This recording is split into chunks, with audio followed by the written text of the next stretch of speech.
That We're was so here good. now. We're here.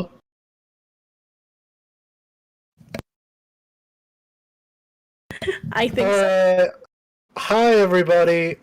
If you're not sick of my voice already, I'm Dylan, and welcome back to Chronicles of the Grand Nation, the Silent War, episode 36. What was that, Emily?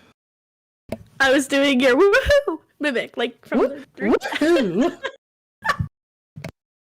As stated before, I am Dylan. I played Muffin, making that train wreck of a recap. Played? Thank you so much. Played? Yeah, didn't you know she's leaving the session out of embarrassment? Because he talked first. Van, please introduce yourself and your character.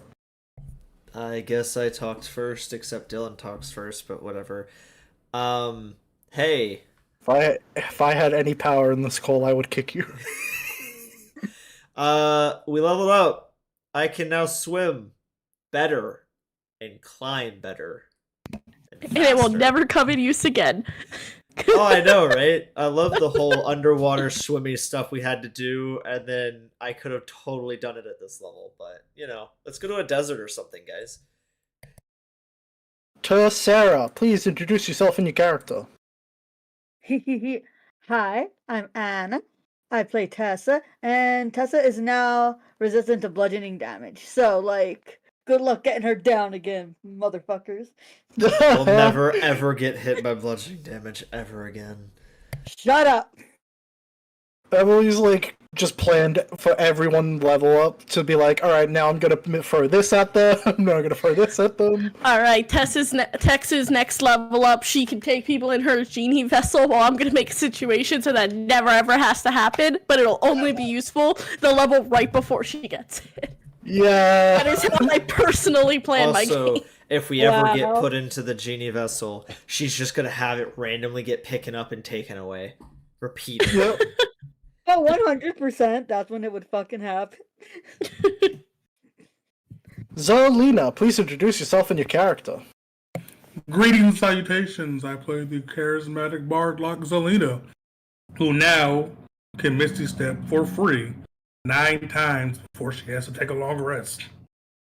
God. Brehik, welcome back, and please introduce yourself and your character. What is red and bad for your teeth? A brick. Hi, my name's Xavier. I play Brehik, and it's good to be back. It's interesting because people have been calling you Brehik the Brick. Oh god, really? There's been a few chat people that have called you the brick. Yep. Oh god, I love that so much. Emily, would mean, you you please are, like, introduce kind of- yourself? Oh Oops, yeah, sorry, I will. sorry. No, he's kind of brick shaped. Like if you think about it, right? Like it's like the rectangular He's silhouette. not. No, he's more like a ceramic tube with a little glazing on the top. A little glazing. My God. Hi, I'm Emily. Also known as Pixel. I am the DM of this campaign. Thank you, thank you. We'll take a quick moment to just thank our lovely artist for this campaign, Angela. Did Please you go do- check her out. What? Did you do Tess? This is Yes? the second time in a row Oh! you have done Tess, and then Emily has gone. Are you "Did okay, do Emily? Tess?" I'm Are sorry. you more listening to the Centurion as well? Just continue. I'm so sorry. You're lucky I don't want to do that same jerk I did last week. Thank you again to Angela for making the incredible art you've been seeing throughout this campaign. I imagine more incredible art to come. Thank you to Tom for the incredible music you've been hearing throughout this campaign. And thank him again for releasing that music when we finished Act 1. Now, Mo, do you have any merch updates? Well, I'm still waiting for our lovely artist to get back to me with the new updates on the Fen gear, but go check out our website now for all the merch that we have up there right now. Thank you, thank you. Anna, would you give us a quick social media rundown? Oh, of course. course, make sure you are following along on all of our lovely social media on Twitch, YouTube, Instagram, Twitter, Blue Sky, TikTok. Join our Discord, all of those lovely things if you want to keep up to date. Obviously our videos, if you don't catch us live, are available on YouTube on Thursdays, but if you subscribe to our Patreon, we go up on Wednesdays, so you get them a little bit early and you get to feel fancy and special. Yeah, I think that's about it. Thank you, thank you. Now, does anyone else have any more announcements? If not, I think we're good to pass it to you, Emily. Alright. Sounds good. So I'm not going to waste our time by doing my own version of the recap because we're just going to jump right into it. Woohoo! So, all of you, we left off with all of you coming out the, Closet? yes, the closet. Congratulations. Like we didn't already know. Well, Princess is going to be mighty shocked. I know, right? It You turns all out- come out of the beach cave from the upper north of Himich. I am steamrolling over that. You were all on your way coming out still. Safi had gotten ready to depart. Is there anything you guys would like to do? As I am assuming you are walking to an inn to rest? Is that what you guys are doing? Absolutely. As we're walking, Muffin's just gonna, like, saddle up to Safi. So, as soon as we rest, you're gonna disappear, aren't you? You're gonna try and, like, leave. She was, like, in the process of walking in the opposite direction. Yeah, that's what I figured. Can I... I'm assuming because it's gone, can I recast Hunter's Mark on her? Would you like to? I don't know, actually. Because I found it funny, but do we want to keep track of her out of game, Dylan? Like, so she doesn't skip out on her date? Muffin was about to say, like, don't forget our agreement. Yeah, sure. That's not creepy at all. Well, it only lasts an hour, and we're probably gonna go at least sit for an hour, so... I will not. Muffin says sparkly-eyed.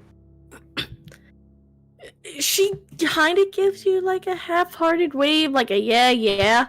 Completely, seemingly unenthused. If anything, she looks very tired. Like, she's very focused on wanting to go rest. Prefer Fair enough. possibly somewhere. So she doesn't confirm or deny, but she does acknowledge you enough with a wave and leaves. Hey, it doesn't have to be this city. It can be another city. I do think we should all gather up and sort of talk again. We learned quite a bit.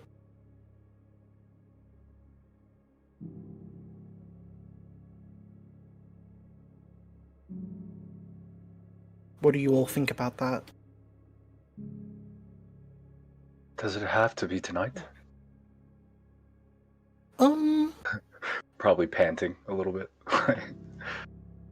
It's up to you guys.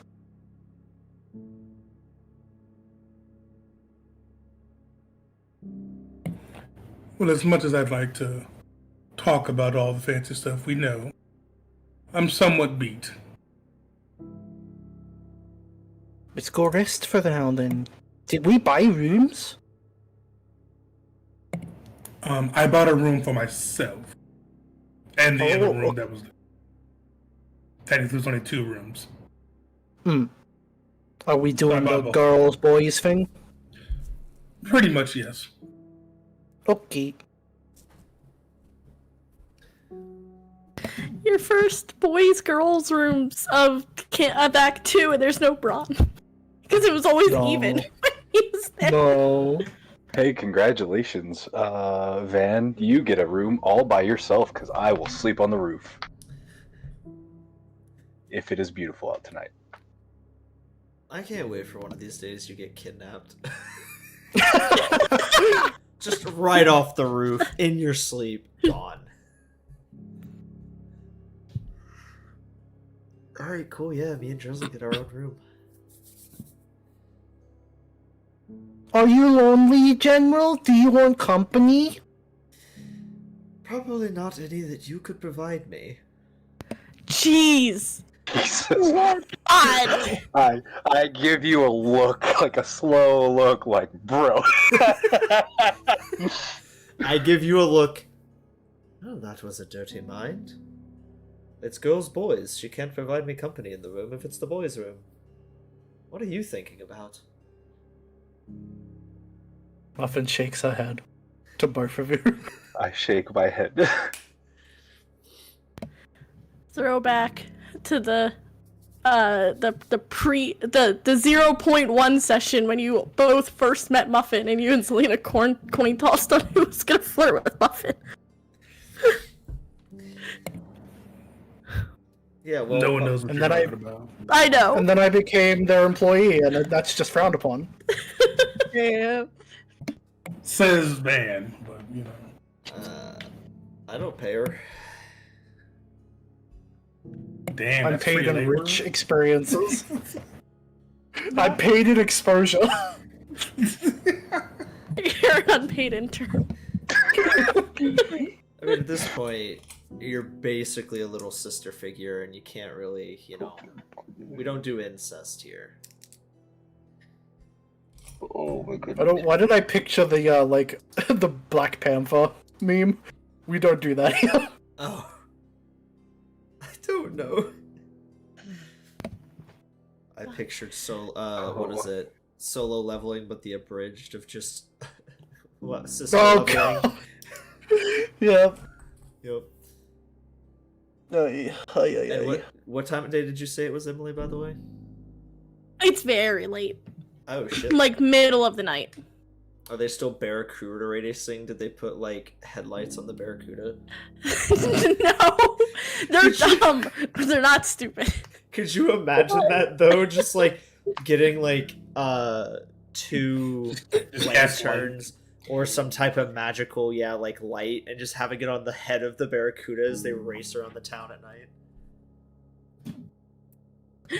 I mean, so there's no Barracuda racing. However, there are various parties still going on. Again, this is a full college town, so it's like you see multiple bonfires, the drinking, the night sailing. Like there is still stuff going on at night, even though it is probably like 1 a.m. Oh, God. But Barracuda racing is not held at night. You know, Van, with as lively as this town is, even after everything that has happened, I am quite surprised at you that you're not out enjoying yourself. I figured you, out of everybody, would probably want to take this time to go and let loose a little. He just like looks over at you, does the like that's fair kind of head bobby thing, and would definitely. You're no longer babysitting your brothers and sisters. You're in a town where you can do nothing but flirt, and there's partying going on, and we haven't let loose for a while. Like it all adds up, man.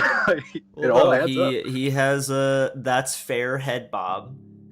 He would though say, technically though, we're still in precarious situations regarding our jobs, and technically are on the job.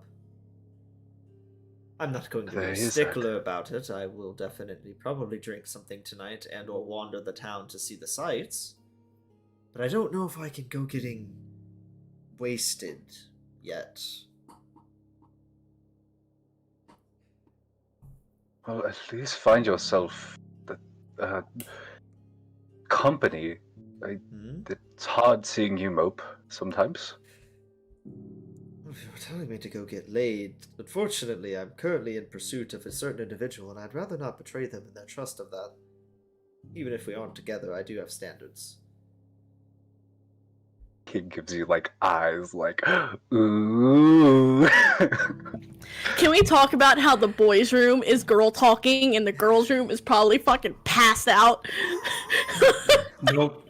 Double. After Zelina saw all the parties, she actually went to go party for 2 hours. It Oh, did. you're gonna go party for 2 Double. Oh no. What is the fantasy equivalent of a what is it, a four loco or something? Oh my god. Because you don't want no 4 locos, man. Because I Fantasy for locos. I imagine Muffin double fisting four locos and passing out. No, it's like fantasy White Claws. Oh no, they're drinking White Claws. What's the fantasy equivalent of what are they called? LaCroix. LaCroix. You know, like LaCroix is an alcoholic, typically. I know. A single Skittle dissolved in water, but like, is it like a single Goodberry dissolved in water?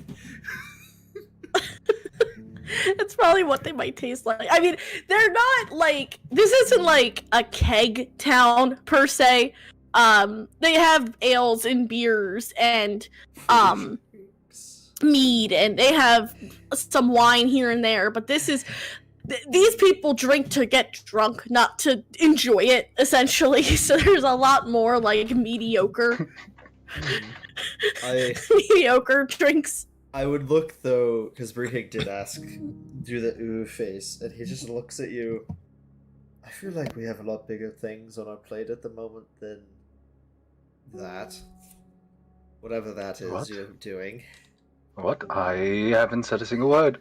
Oh look, there goes Zell. Zell.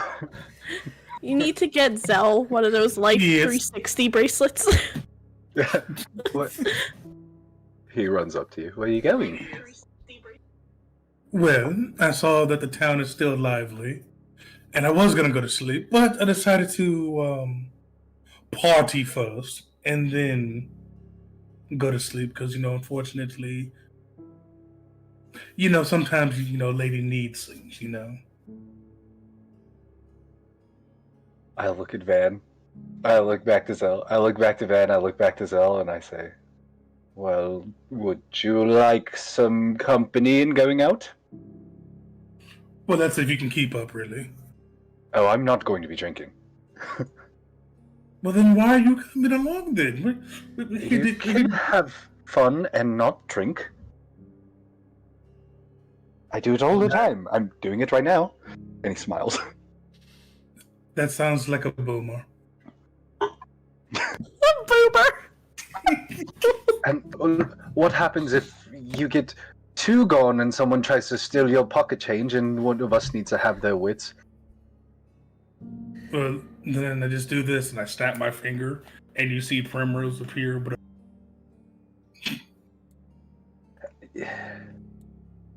Alright.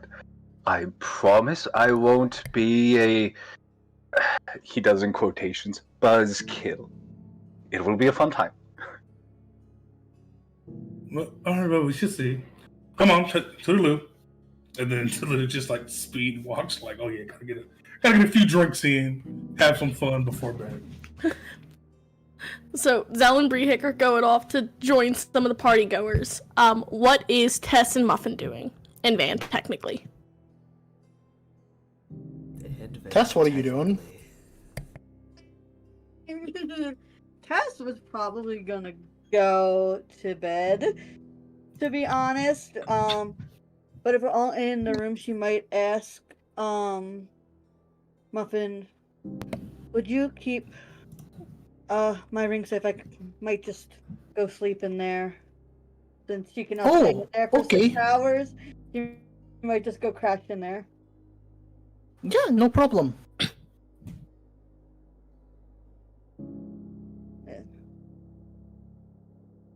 She was with them. Muffin.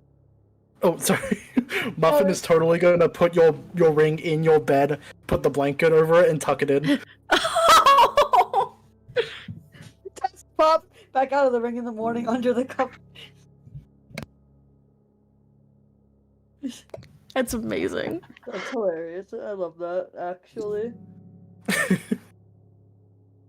Was there anything else you were doing, Anna, before I interrupted?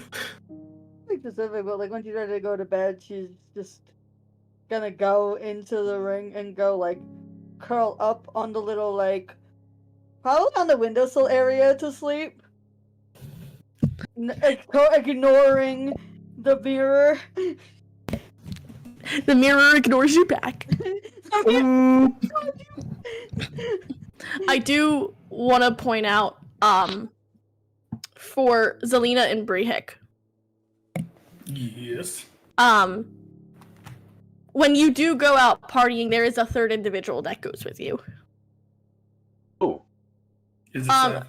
No, you would at one point see Lambert like climbing into a bonfire, and it's like picking up the like coal, and it's going coal as it's like collecting this big pile of coal from the bonfire. I pick him up. Don't worry, I will make sure baby makes it home safe tonight. Please Tess, if keep a better eye on your boy. if anything happens to my rock son, I riot. I am sure. Oh my god. You know how college kids will pick like this random like animal, and they're like, this is the mascot now. Like a bunch of random, really drunk teenagers start like treating Lambert like a college kid mascot. I was gonna say, it's the equivalent of Brihik bringing a puppy to a party, like a college party. Oh no! He gets like a little barracuda like shirt put on him. No. Are they like frat boys? Because then this part's gonna be even worse.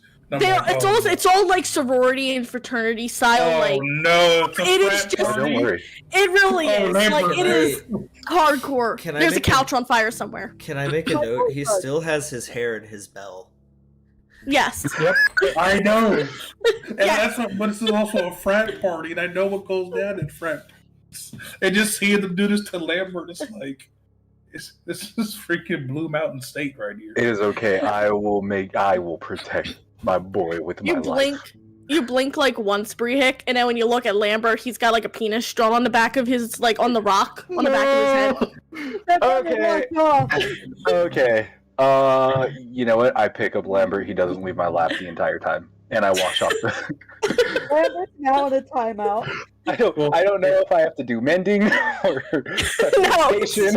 I'll tell you, if you bring it to Zelensky, we'll do prestidigitation to remove the mark. I look him dead in the eyes and I say, "You tell me who did this, Lambert, and I will make sure their hands are gone." He holds up the little coal, and then he just like chucks it at someone. Oh no, it's gonna start a fight.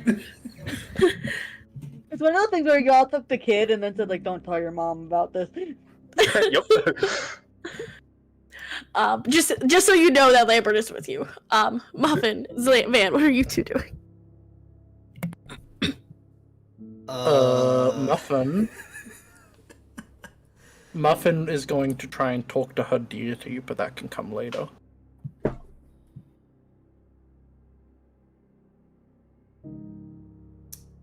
I, for Van, will be probably legitimately just walking the town. Like,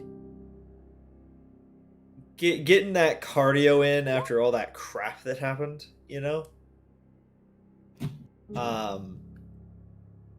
Also making sure there's no, hey, there's a potential issue or something that might occur. Not that he thinks there is, but you can never be too careful. Yeah. Alright. You can totally take a walk. You can take a walk around town. Nothing crazy would really happen. Again, there's just a lot of partying. Like, you definitely would, like, people would try to pull you into some of the parties, offering you drinks, dancing. Like, there'd definitely even be a few women that would try and come up and try and, like, coax you to join. You could definitely learn a little bit more about, like, the culture of some of these parties. So it's almost like turf wars a little bit. Like, you know, frat party alpha doesn't like frat party beta, who has an issue with delta, and there's a lot of different party groups.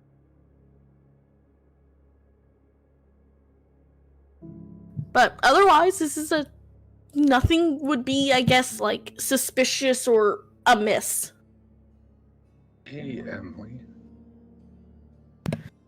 Yes. How long ago was it that we met up with Q? About an hour. Probably like hour and a half.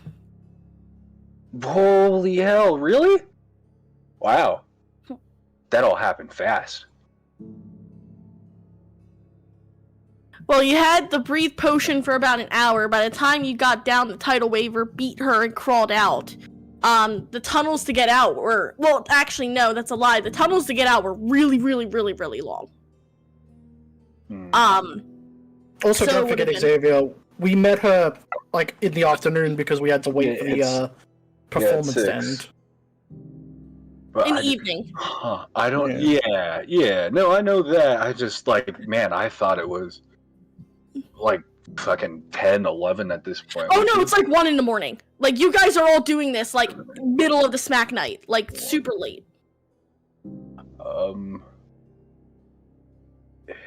I guess it wouldn't. I probably wouldn't cast non-detection again. Okay. Sorry, I was asking for... You're good. Muffin, you wanted to do something with your deity. Yeah, nothing big, honestly. She might talk, who knows. She's pretty much just like updating, like explaining what happened during the fight. Just like she's swinging, kicking her legs on her bed. It's like, and this happened, and this happened. And then she'll probably just end it with, so, do you have any thoughts about everything going on? Tessa's dad, that lady we just fought, the weird things possibly going to happen.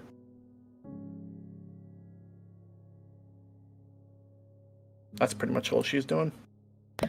You would hear, because she would respond. Oh. Though it's not often. Once in a while, she will give you wisdom. You would hear kind of that very angelic sort of voice in your head. And she would say,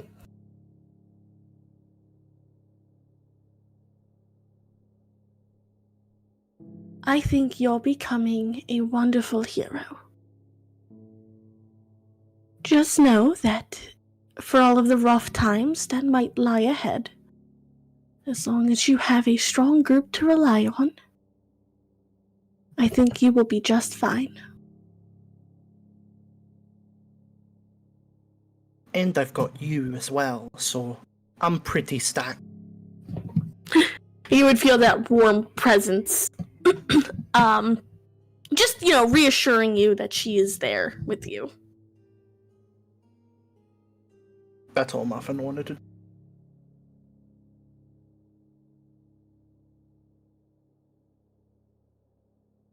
Alright. So, Zelina, would you love to make me a Constitution saving throw?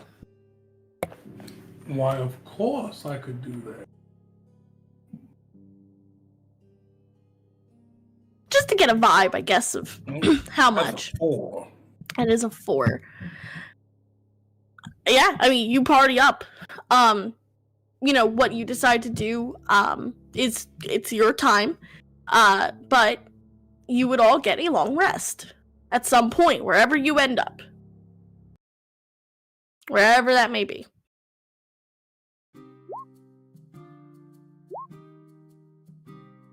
How late do people sleep in? I mean, I've only got 4 hours, so I'm actually probably up pretty early. Muffin's up pretty early as well. Good old 4 hours, but it's probably a little bit after because she was. You can only stay in the vessel for so long, so. What did Tess feel like when she woke up in the covers, tucked in?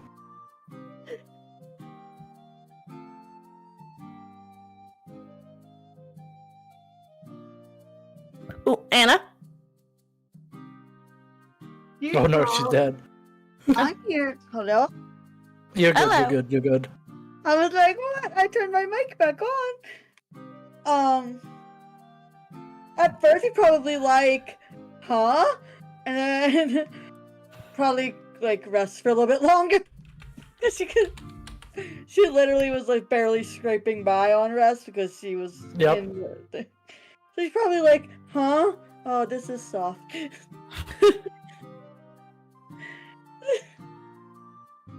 Like, probably then wakes up because she probably like landed under the covers like on top of the ring.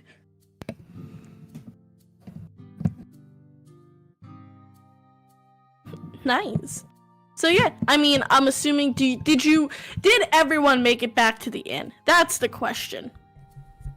I did. Mm-hmm. Zelina. She made it back to the inn, but maybe not to her room. She might have ended up in some. That's probably No fair. one knows. You're probably coming out of a different room. She needed things, you know. But yeah, the day is yours to do what you want. As you would notice that overcast that had previously kind of started to settle over the city is completely gone. And it's bright and it's sunny. There's like a beautiful beach wave. And you just feel the like buzzing excitement as people are like, oh man, today's gonna be like wild. Oh man, For the that's races. overcast for a reason because of a certain water girl we took It out. was.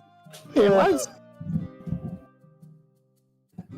Muffin's probably outside, probably just in the back of the inn, swinging out the trident, learning how to use it. On the roof, probably reading a book, kicking my feet, watching her. That's not how you practice. You come down here and practice. But I'm enjoying my morning, ma'am. Also, good morning to you as well.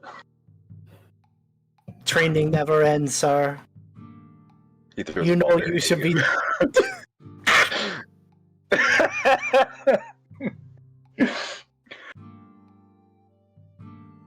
Love you. Love you too.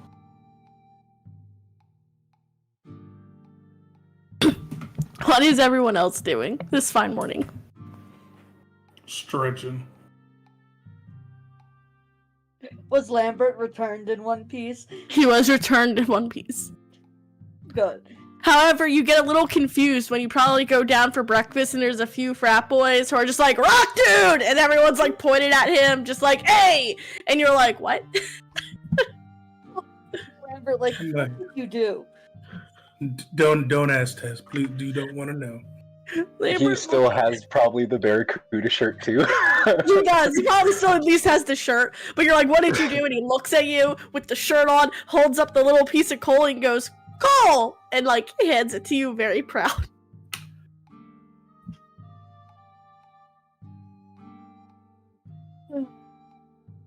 Sounds like you had an adventure, bud. And just jingle, jingle, jingle as he like waddles over to like look at some of the sandstone. And he waddles away. Waddle, Waddle. waddle, waddle. Don't go far. Well, you might want to put like a leash on him because some of these frat boys are probably gonna pick him up. It's very possible he ends up on someone's shoulders at some point. Tessa's put him down. Tessa, do not pick him up. Well, Tess, you should have been there. He was like the mascot of the party. The mascot. Yes, you should have seen them. They were playing games with him. They were also like bowing down to him, like worshiping him. It was all a crazy sight, really. In the background, you hold on. If I could do the effect, in the background, you hear like the wee, wee, like high and then low, like the sound of like a car going from one end to the other of just wee. And you look and they're like throwing Lambert like a football back and forth between these two Hey, dudes. do not throw him. Oh no, he was enjoying it last night. You let this happen?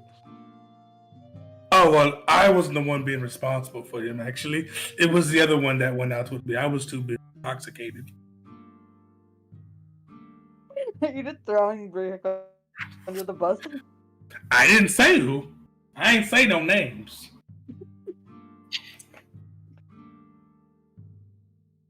Let's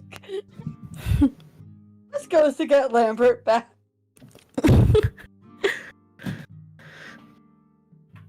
As you're all taking your morning, eventually, you're all getting up, doing your own thing.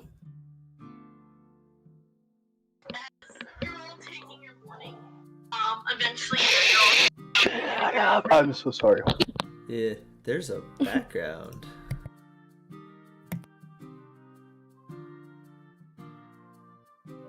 I walked away. I was listening to you guys on my phone, so I wasn't missing anything.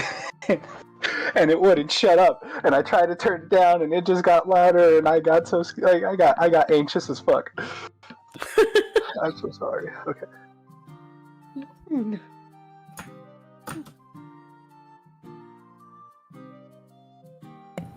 Well, everyone, since somewhat business is already done, you guys did mention you guys wanted To what? You cut out. to do the Barracuda racing. As I look Do at we have time for that? Like, do we have to get to, Wynbrook? Well, we do have to get to Wynbrook, but Yes, but I did say once business here in town was completed, we could do the Barracuda racing, and I'm just trying to live up to what I promised. My end of the deal. You did say that. Yeah, and, I did. No. Muffin started to say that, and Brihik looked at her like, "Oh, I'm never gonna do nothing." But then, I'm sorry, everyone, but do we really have the... I can't believe I'm saying this. Do we have the time? As you were saying that, Muffin, you do actually see Safi kind of poke her head into the inn.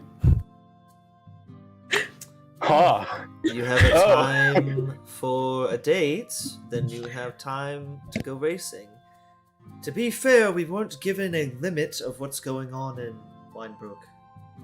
The only thing we had a limit was that this city was going to drown. Also, we were heading to Wynbrook, if I'm not mistaken, to go relax. Well... Actually, no, we were going to Wynbrook because there was Verdant issues Syndicate? with the Verdant Syndicate. That's right, never mind. Yeah. I wouldn't have said that. Technically, I wish we were. Muffin will wander up to Safi. Got distracted real quick.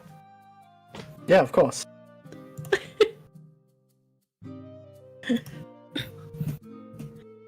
No, yeah, just she would be there. Probably a little awkward about it, but like hands on her hips, just like, all right, let's get this over with. She looks mock insulted.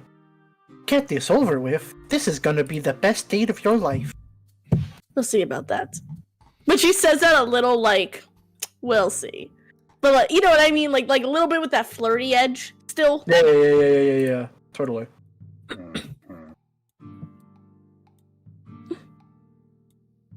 I would like to cast magic. Message. You want to cast magic?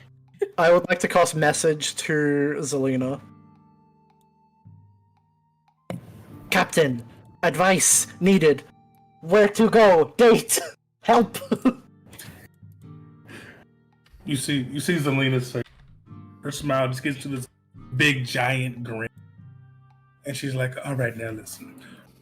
One, you need to find a place to eat, but also some excitement.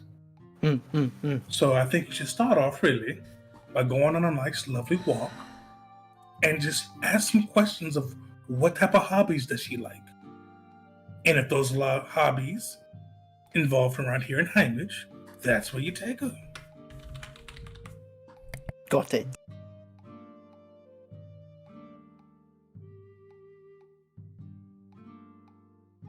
And yeah, Muffin follows.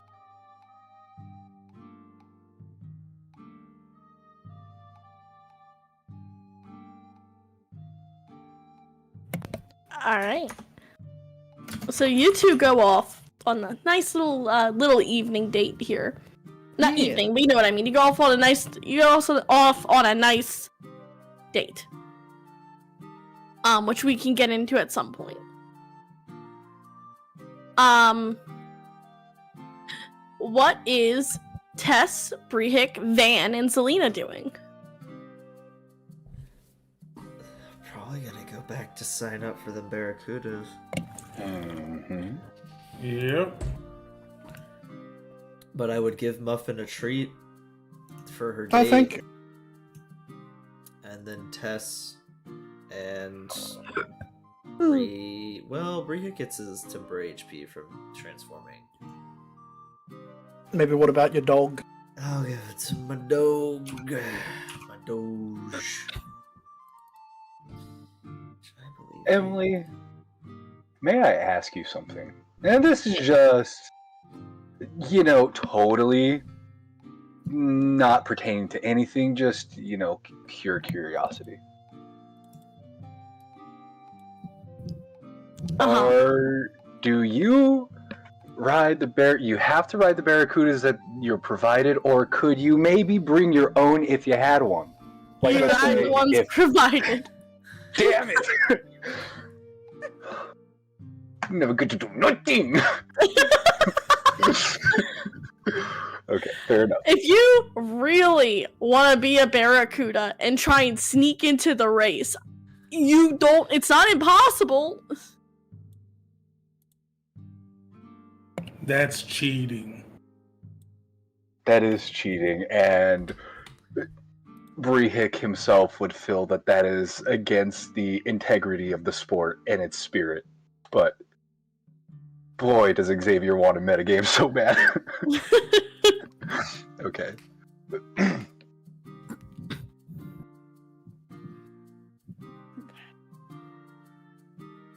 I mean, Tess will go with to probably watch the races. She'll probably get distracted by rocks. But she'll try to go and be supportive. Yeah. And that's Once all that again- matters. Once again, there is racing and then there is betting.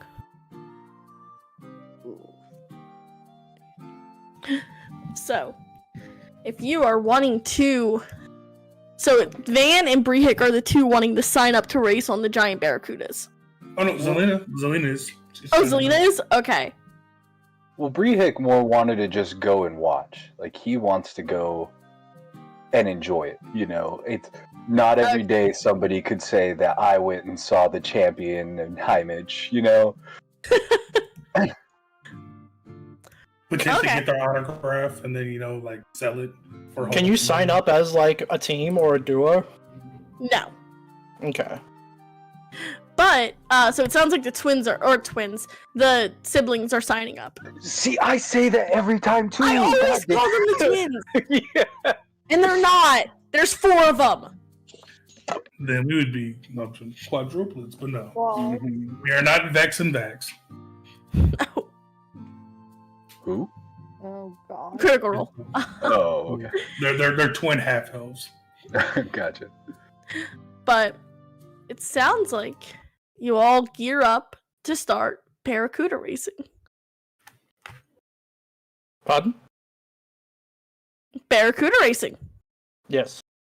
So, there it is. How this works is it's basically a mini game. A series of skill checks. And choices. So I will try to explain this the easiest way I can. I kind of made something that I thought was good, but now that I'm looking it over, I'm a little less confident. So this will be a hit or miss, okay? It's gonna be fun. But I need you to add yourselves to initiative.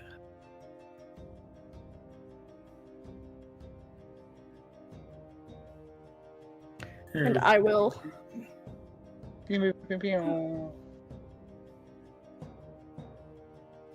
Can Drizzle race? I got a natural 1. I'm going last.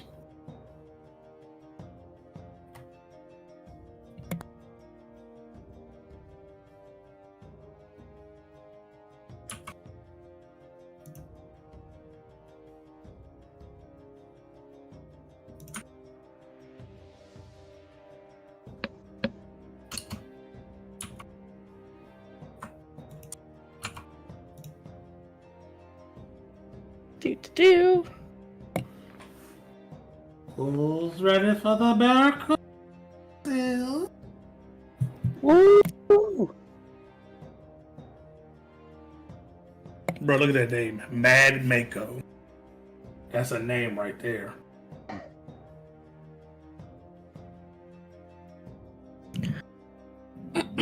Alright. Is Tarok the Swift, is that Taylor Swift's D&D character?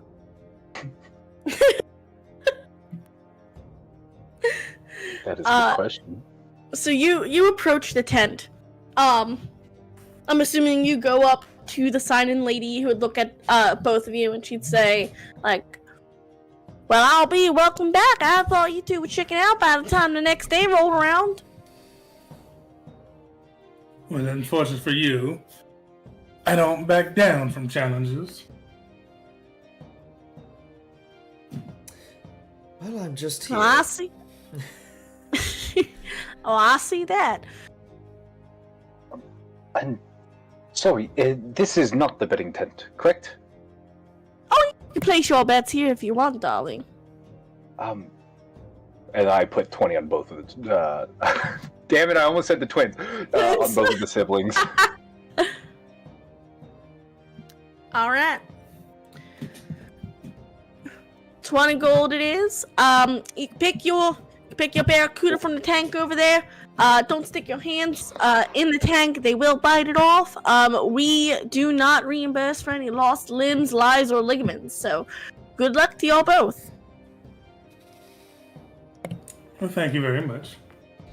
Oh, let's look at the barracudas. Mm-hmm. Yeah, and you just see a big old tank of barracudas. I'm like, oh, I want that one right there. Can I get a vibe for the barracudas? You get a vibe check for barracudas? Yeah. I want one to end its youth. I don't want no old barracuda, that's They're almost all, ready to pass out. I mean, they're all fairly young. They're pretty big again. These are big barracudas. A lot of them have names, so they have banners with like numbers and names on them. Some of them are faster, some of them are more like bulky, some are like really sporadic, but it's kind of hard to tell if there's like strong differences between any of them.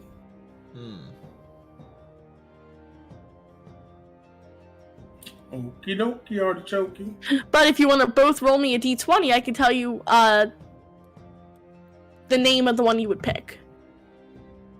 Oh, yeah, I got you. Oh, roll a d20? Yeah. Oh, look at that, natural 20. Which gives me nothing. Vibe check. Yours, Zelina, would be called Chomper. Chomper! From the land before time. And Van, you got Abysmal. Okay. That's how it's spelled. I hope to That's God. a badass name. That's a badass name right there, man.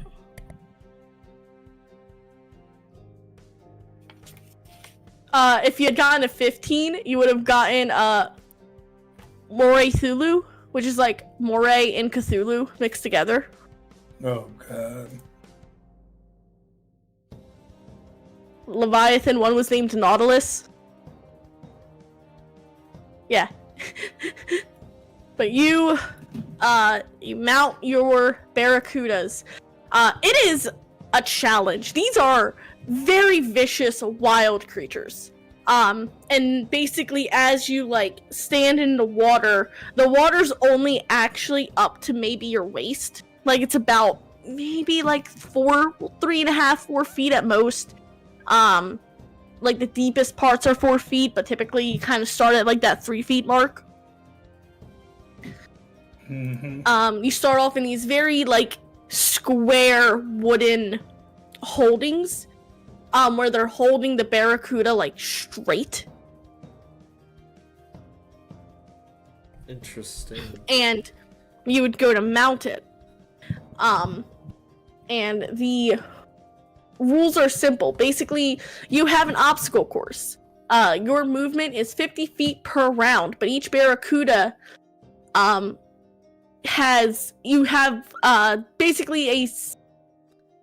so the race has 5 rounds, with each round consisting of movement, making a check to avoid obstacles, and then using an action. And that action could involve dashing, using spells, using items, or sabotaging if that's the route you want to go. Jeez. Okay.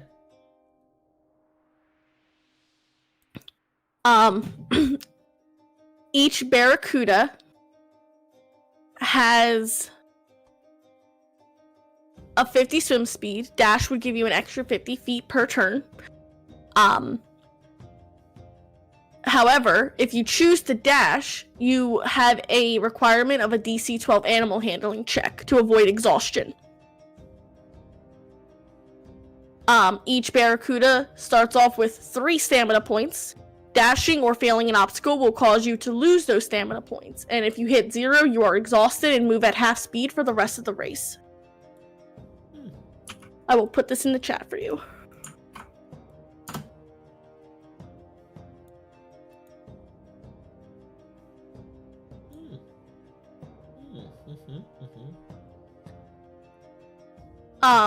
Obviously on your turn, you could do any of the following. You could dash, which is attempting to push their barracuda for more speed. You would roll an animal handling check, the DC 12. If you succeed, you get an extra 50 feet. If you fail, you still move the 50 feet, but you just lose 1 stamina. You can draft, which you move directly behind another racer, and you would roll an insight. And if you succeed, you gain 10 movement bonus as you use their wake to pull ahead. And then sabotaging, which is if you're wanting to play like that, would involve like contesting checks, deception, or sleight of hand.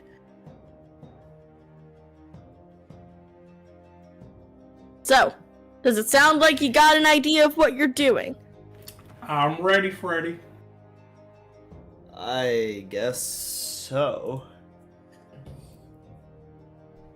I mean, how many... Are we actually on a map, or is it just we reach a certain Keeping track of your numbers. Distance, okay, got it. So, you would hear like an announcer with that very like thick, like heavy kind of country accent would be like, all right, racers, get ready on your marks. Get set, and then you would hear a gun, like kind of like a cannon go off, and you would watch as the box that was like holding them in slides up, and I can't express the whiplash of like going 0 to like 50, just whoom, like it is. They take off, right? Like it is crazy. They are wild. It is extremely difficult to kind of get a sturdy control on them. Yeehaw, Chomper, aka Finn's rat. So, as you take off, and you start speeding down this raceway, the first hazard you would come across is a whirlpool. Mm-hmm. So you can make me a dexterity saving throw, DC 14, and it's, you would use your dexes for this. And this is before we would get, quote-unquote, to our turn of, like, dashing or whatever. Right? Yeah, because typically the thing's gonna come first, and then you can decide what you do. Another natural 1. You said a dexterity saving throw for this? Yes. Well... Barely met the DC. 14. Alright, so with the nat 1, you would use 1 SP as your Barracuda, Zelina, starts, like, taking off, and they get, like, you're really into it, and your Barracuda, gets very, like, intent on going after another Barracuda in front of it, that it does kind of get caught up in that whirlpool and gets, like, shunted to the side. And you don't lose ground, like, you're still the same distance, but you lose a stamina. It's okay, Champu. So now we get to choose on dashing or not dashing based off of our initiative. Is that how this works? Yep, you can choose the dash or draft. I'm gonna dash. So I'm at 50 now, and then I could go another 50 if I succeed. The animal handling, correct? Emily? Yes. Alrighty. Okay, 100 it is. I feel like Van barely made the deck save because he's like, I've never ridden a Barracuda before. And then is in it. That's me. Alright. Zelina. Oh man, the other people already rolled already? Yep, so you would watch as Tarek the Swift also gets caught up in the whirlpool along with Mad Mako. The only one who actually rides like the outer edge of the whirlpool, probably trailing right like beside Abysmal, is Captain Orla. So you see Van and this other Barracuda like neck and neck right now, and then you have two that are behind them. Let's see here. God damn. I'm going to draft. So I gotta roll an insight check. So, question, Emily. When you draft and you get that plus 10 movement, is that for this turn specifically? Or is it just a plus 10 movement for the rest of the fight? Or not the fight, the race? Race. So basically, if you draft, you would have 60 base, and if you dash, you would have 60 base. Yeah, basically, it's like, do you want to risk trying to get like a whole 50, or do you want to try and just steadily increase it? It doesn't matter. I rolled another natural one. Oh my goodness! And I'm about to just break my computer. Well, with a 4 for an insight, what were you trying to draft? Yes. Alright, so you go to draft, and as you try to, like, pull up behind Mad Mako, your Barracuda, like, gets hit in the face by their wake. So you would, significantly, slow down. Let me double check really quick. I don't think there's a negative to not There's no drafting. negative to it. Yeah. Yeah, so you don't lose anything, and you don't lose distance. So you are still at 50. So you are neck and neck with Mad Mako, with Tarek the Swift in second place, and then Abysmal and Captain Orla are tied for first. As you round into the second, you round the corner for round 2.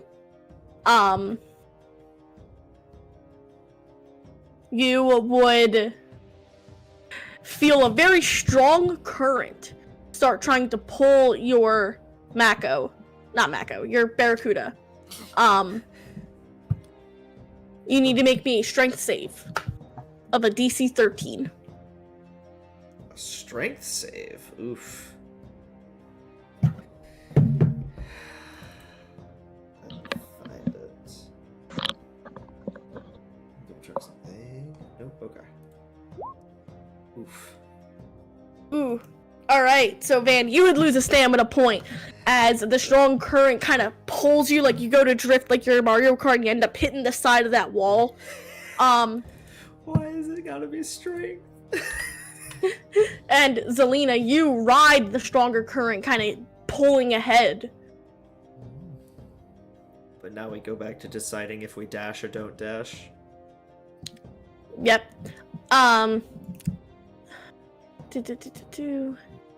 You would watch as Tech, Orla, who you were like neck and neck with, also failed the check. So they lose ground. They lose a little bit of ground with you, but then you would also watch as Tarek the Swift starts to make major headway. Mm-hmm. Trying to do some math in my head. How long is the racetrack?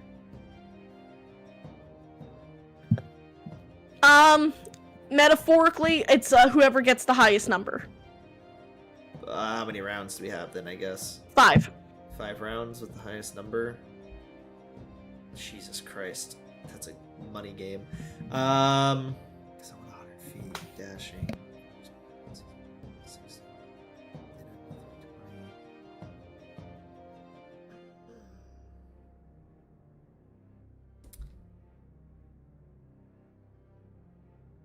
Fuck. Hold on, let me do some math while I guess Selena decides what they want to do. Well, I'm trying to figure, because I'm doing some math as well. But so let's say each time we make a saving throw, that's us moving.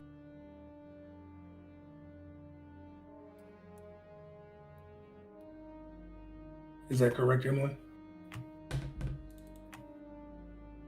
I think each saving throw was like... I was speaking. Sorry. Okay. It's each. You still have the 50 feet. So, like, if you fail the challenge, you're still moving 50 feet. Okay. That's You what just lose an SP if you fail. Okay. So both you and Van should have 2 left. Well, yeah, I know the SP points, but I'm talking about distance-wise. So, because, like, each save is 50, and then we decide to do our action, which would add another 50, right? If you dash. Okay, only if you dash. If you fail to dash, you could lose an SP. If you draft, you can gain a plus 10, but you wouldn't get a negative if you lose. Well, no, I'm not talking about negative. Because, like, so for last round, right? I tried to draft, but everyone else dashed. So, Yes. it would have put me still at 50, and everyone else is at 100? Not That's everyone what- succeeded. Okay. That's what I was trying to figure out while the... Oh, sorry. The dash If will always you- dash, but you'll lose an SP. Dash if you will always fail. dash. Yes, so it will work if you fail. But you lose the SP. Currently, if you're asking, don't worry about keeping track of the NPCs because I have like all of their stuff already rolled out. That's not the guys are not answering the question. Okay, sorry. So each Barracuda can go 50 feet.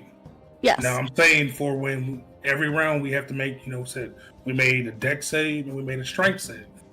Does that already mean we moved 50 feet? And then now we use our action to do one of these things. Yes. So I'm saying that every time we have to make that original save at the beginning, do we already move 50 feet? Yes. Okay, that is what I needed to know. So then that puts me at 100 feet. Yes. And then when I drafted and I failed, I would just stay at the normal 50, right? Yes. Okay. That's all I needed to know. So you said that the highest number goes, and just to clarify from my end, the plus 10 movement you said continues for the rest of the race. So if you were to draft right now, you would have a 60 movement speed, and then Yes. continuing forward, it would be a 60, and if you dashed, it would be a 60. Correct?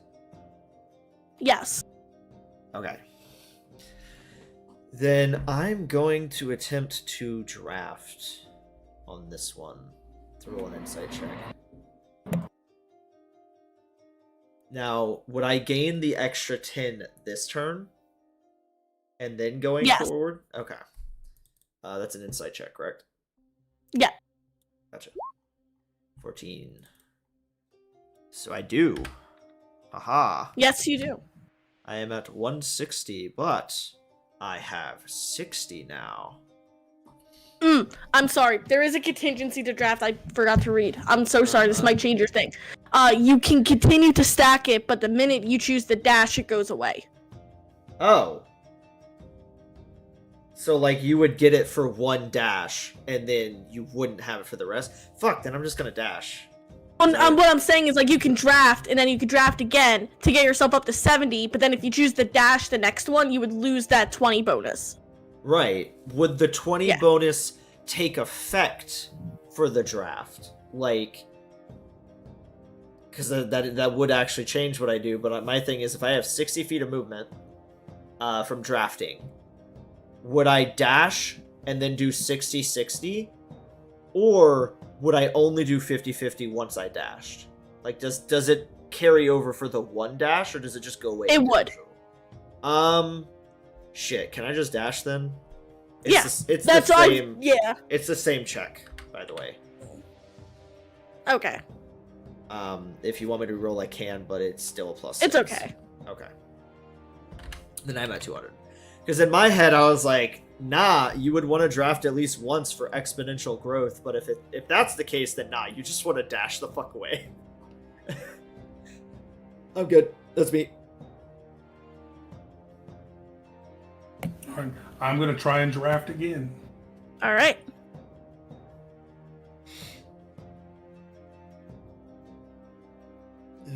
All right. I think I'm double checking. Yep, 13 was the DC. So yeah, you ride behind the wake of Mako, and you are able to kind of pull ahead of him. You would gain that extra 10 going into the next round, and this one as well. So you would have 60 this round total. Yep, I'm at 160. All right, round 3. You would watch as you start to enter this like section of the sea that's just extremely dense with kelp. Woo. Kelpie. I would need everyone to make a. If it's another fucking strength save, I swear to God, Emily.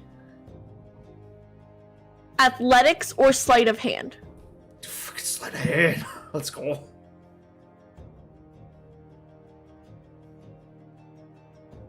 Yeet. What was the DC? Because I'm assuming 13. it's not 9. Yep. All right. Damn. For me. I can't. So you would for lose some a reason roll SP. these, but I can roll the other one. What round is this? 3. 3? Oof. When we lose the SP, we go to half movement. Does that occur on that round? Like, because what you were saying earlier with Mo, where it's like you move 50 feet and you have this like problem occur. Would we move the 50 and then be half movement, or would it immediately affect in that round? It would be the next round. Gotcha. Okay. Gotcha. Well, I'm gonna fucking dash. That's another animal handling, you say, for dashing? Yep. Woo. I am 300. All right. Not 3,000. 300. That's me. Miss Zelina. All right. So let's say I have 60 movement there.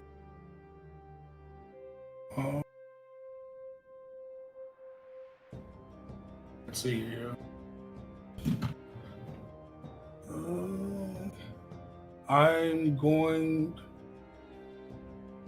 to dash. Attempt to dash. So I can go 60.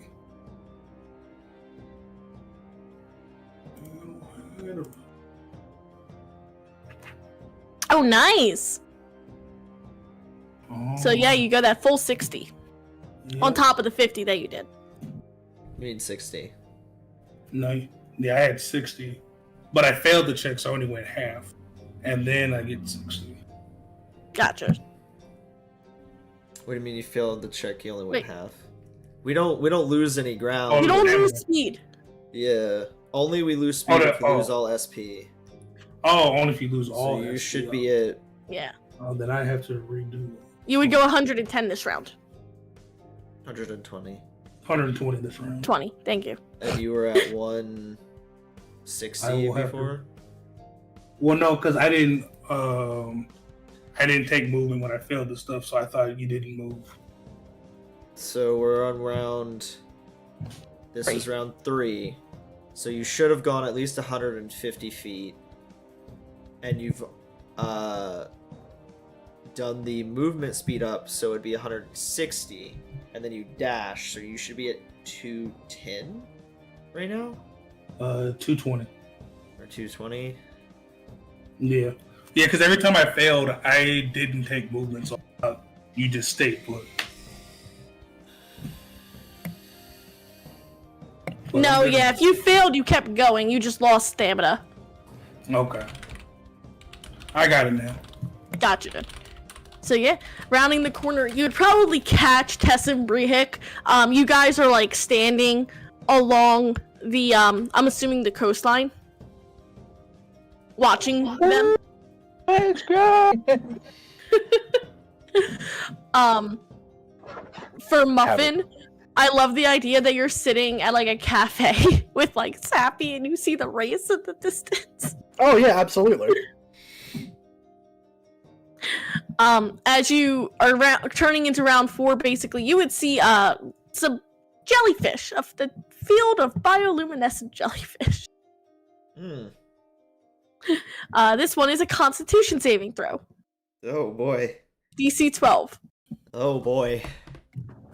As your barracudas start kind of trying to dive underwater to avoid some of them. Oh, this is going to be... Actually, question, Emily. Is the reason we have the Constitution because of the jellyfish poison, or No. because we're going underwater? What would my necklace do anything, or did I have to take that off? A necklace that lets me breathe underwater. It's not about the breath. Okay. But we get the 50 at least. DC 12. Oh, I just barely passed it. Woo! Nice. Woo! Heh, you would have taken 1d4 lightning damage too on that one. The fuck does the jellyfish actually have lightning? What the fuck? That's not good. It's like a jellyfish is this thing. why? Is this why? Commoners Yes. die in this. Dude, people die a lot in this. 1d6 poison damage would still kill him. Alright, what are you two wanting to do? Gonna fucking dash. I'm debating if I should cheat or not. No, I'm joking. Ooh. Hold on, do I have anything for this? I do not, I believe. I think I already used my inspiration last time, didn't I? The one we had as a group? Yeah. Yeah. Well. So you get the 50, but starting next round, the last one, you would only move half. Yeah. Yeah. But I could still dash for the 50. Listen, let me see. it is what it is. Yep. Who Not looks wrong. like they're out in the league? Is there anyone like in the... Right now, I'm pretty sure Van is in the lead, by a decent margin. Hopefully. Right now, right behind him is Captain Orla, still hot on his tail. Mad Mako, and then Tarek the Swift had fallen behind quite a bit. Okay. I'm gonna try and draft to catch up behind one of them. What's your current? You're at 220, right? No, I'm at 270 right now. 270. Yeah, right after the whole jelly thing, we'll be at 270. 80.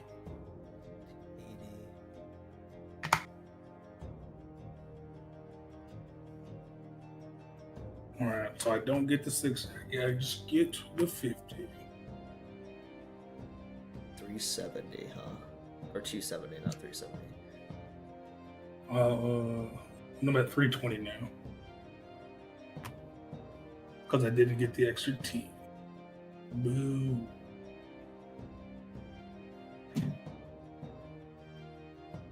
Alright, last round. Yeah. Would be a sudden downward current. Skabloosh.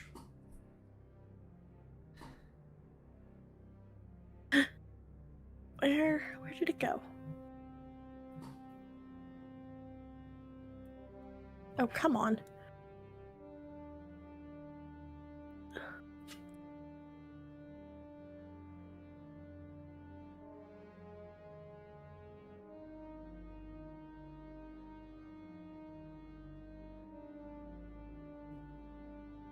There it is. Okay, sorry.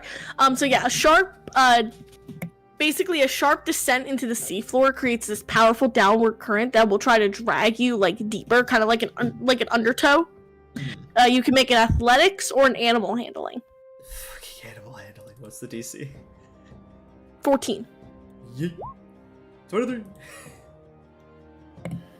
Can I persuade my Mako? Sadly. Mako. I mean, I'm gonna make my Your Barracuda. I've been calling the Makos too for a second. Because, like, you know, all my good rolls are.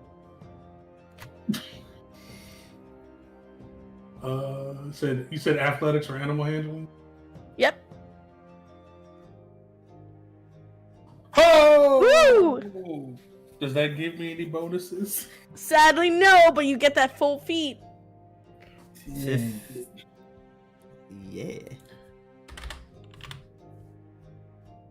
So, I'm gonna dash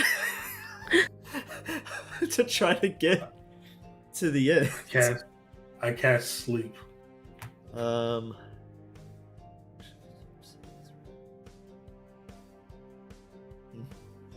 Well, alright. Actually, Emily, question for this purposes. If you dash and fail, you still move the, like, feet, but you lose an SP. What would I even need to roll then? Or would I just get 25? Well, after you lose all of your SP and you move half movement, if you fail to dash, you just wouldn't dash. Wouldn't dash. Gotcha. Okay, that's what I wanted to know. Hey, cool. Yeah, that's me.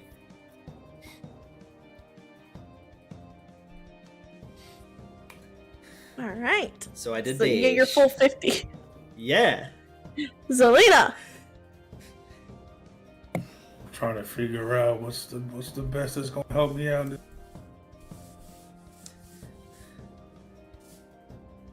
You said you're at 320, right? No, I'm at 370 from passing the check.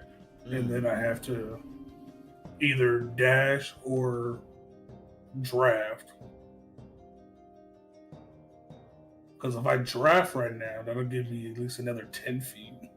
Yeah, but it's So the last round. No, I know, but potentially that could place me higher than some additional 10 feet. Well, either way, you would get the 50 even if you fail. No, I know. Yeah. So that is what I'm going to do.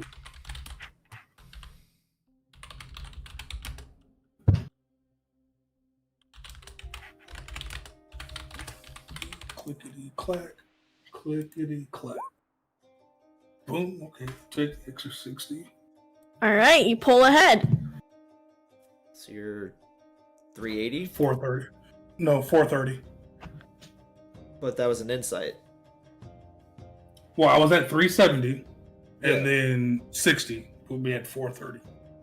You don't get an additional 60. Additional for- 50. No, so on the Yeah. draft, you're only getting a plus 10 to the first 50. Yeah. But that stacks going into the next one. So you don't get 60 from the draft. You only get an extra 10 from the Oh. draft. Oh, are you way So- further back then?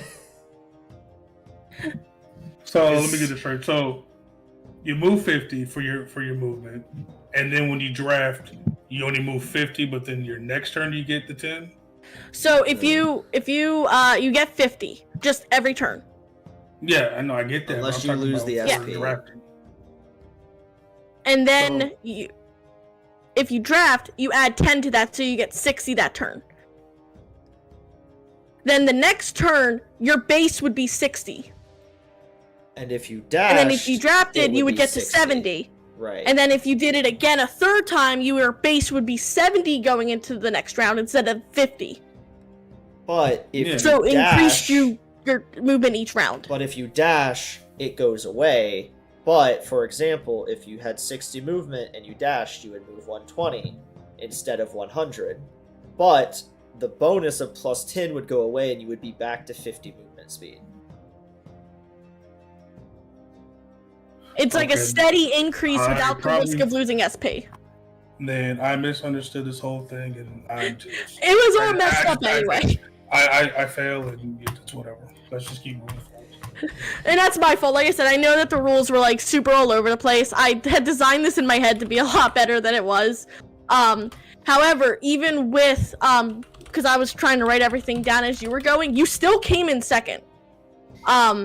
With your total. Because of the penalties that came from the other three, the highest one was at 200.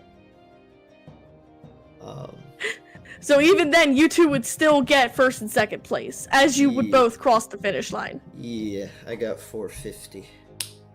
Barely fucking wiggle across that finish line exhausted. I feel like a bad guy because, you know, whenever you, like, run a horse to exhaustion, you kind of feel bad.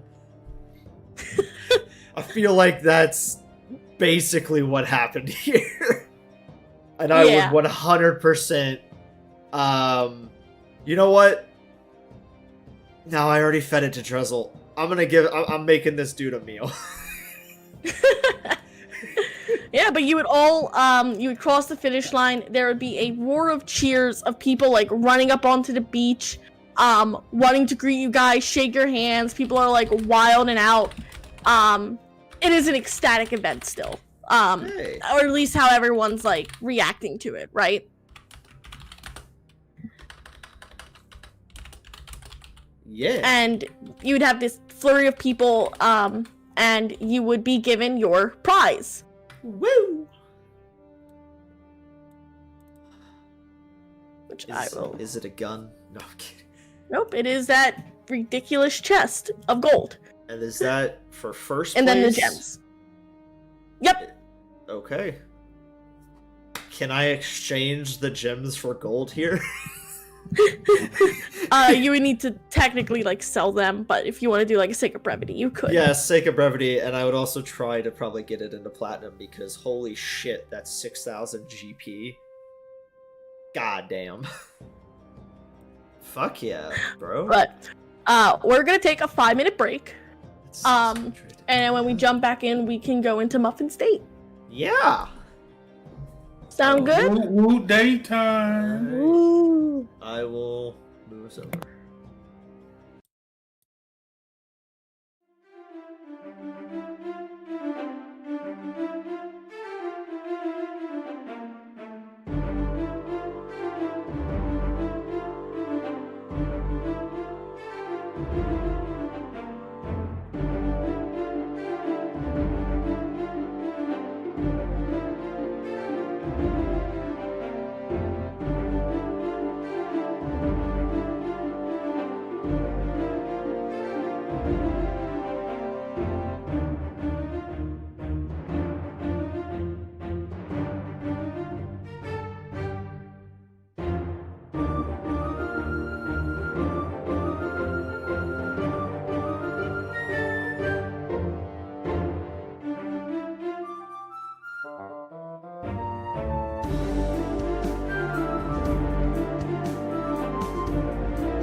Oh, I saw a mouthful of cracker.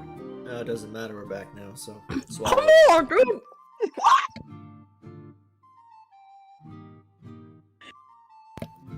Welcome back! Dylan, do the thing while she chokes on the cracker. You Hello. switched in the middle of me eating a cracker. What do you want me to do? I am Dylan. I never usually do the "we're back" message, but I am here. And we are back. That's right, we back. Alright, so after that invigorating race, as I'm assuming Brihik and Tess, you wanna do your thing. Absolutely. Well, before they even come over, because I assume, you know, they're getting handshakes and whatnot, I go get a shirt. Yeah, 2 copper for a shirt. You get your winnings of 680 gold pieces. Jeez. Damn. Because you bet on the 2 city folk that they didn't think were going to win. And I come over to congratulate. Oh my goodness! Look at you both! Please, do me a favor, sign my shirt. And he holds it out. To both Zelina and Van. Selena Cardano, the Amber Siren. Sparkle eyes. And then he looks to Van. He looks at the shirt, where probably most of the space has now been taken up by Zelina Cardano, the Amber Siren. No. And You're just really tiny in the corner of No. the shirt. Go, And Van Van. Van. If Yeah. you fucking do, I would be so mad at you, bro. But it'd be hilarious. It And would in be like hilarious, but Nick normal, would be hurt. in normal handwriting, would put somewhere on like the back or something, just and Van Uth Cardano. He looks at it all sparkly eyed and gives it a big ol' hug, and then puts it on. And gives you guys a big hug. Mm-hmm. Over his baggy coat.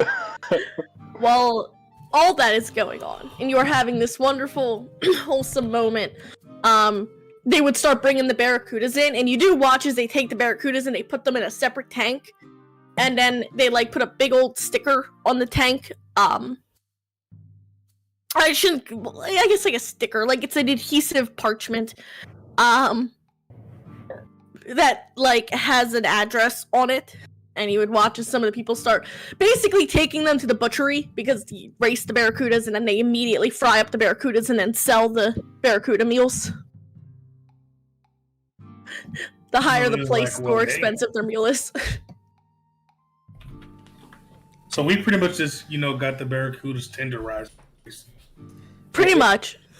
Any of them that get raced get tenderized, apparently. So Yeah. I desperately want to be like, no, go get it, but then we're hold barracuda. Oh, you know what? Brihik would go up and say, excuse me, how much for the winning barracudas? There was only one. Well, if you'll give us a few more hours, I'm sure we can give you a menu. No, not to buy, whole, alive, not dead. Or killed, or butchered. Can I ask why you want to buy a live barracuda? You ever heard of Popeyes? To keep it in I the like my bathtub. barracuda dead and deep fried. Like, she sounds so judgmental about it, too. Like We were- anything, we're weird. To set them free. Y'all want to set free giant barracudas on the coastline of Himich. Well, when you say it like that, he will take a step back. Honey, just be lucky that none of the meals today ate any people. Then it gets very uncomfortable when you try to eat a barracuda burger, but you know that burger had eaten your best friend like 2 days ago. How long Consider for the this menus one to a come lucky out? day. Give it another like 4 hours. Nod. Head down. Go back. Why does this scene remind me of Rush Hour 2? When Detective Carter Would Detective Carter what? stops off at the chicken joint, and he's like, "Don't kill bird." He's like, "You ever heard of Popeyes? I like mine dead and deep fried." That scene is so hilarious.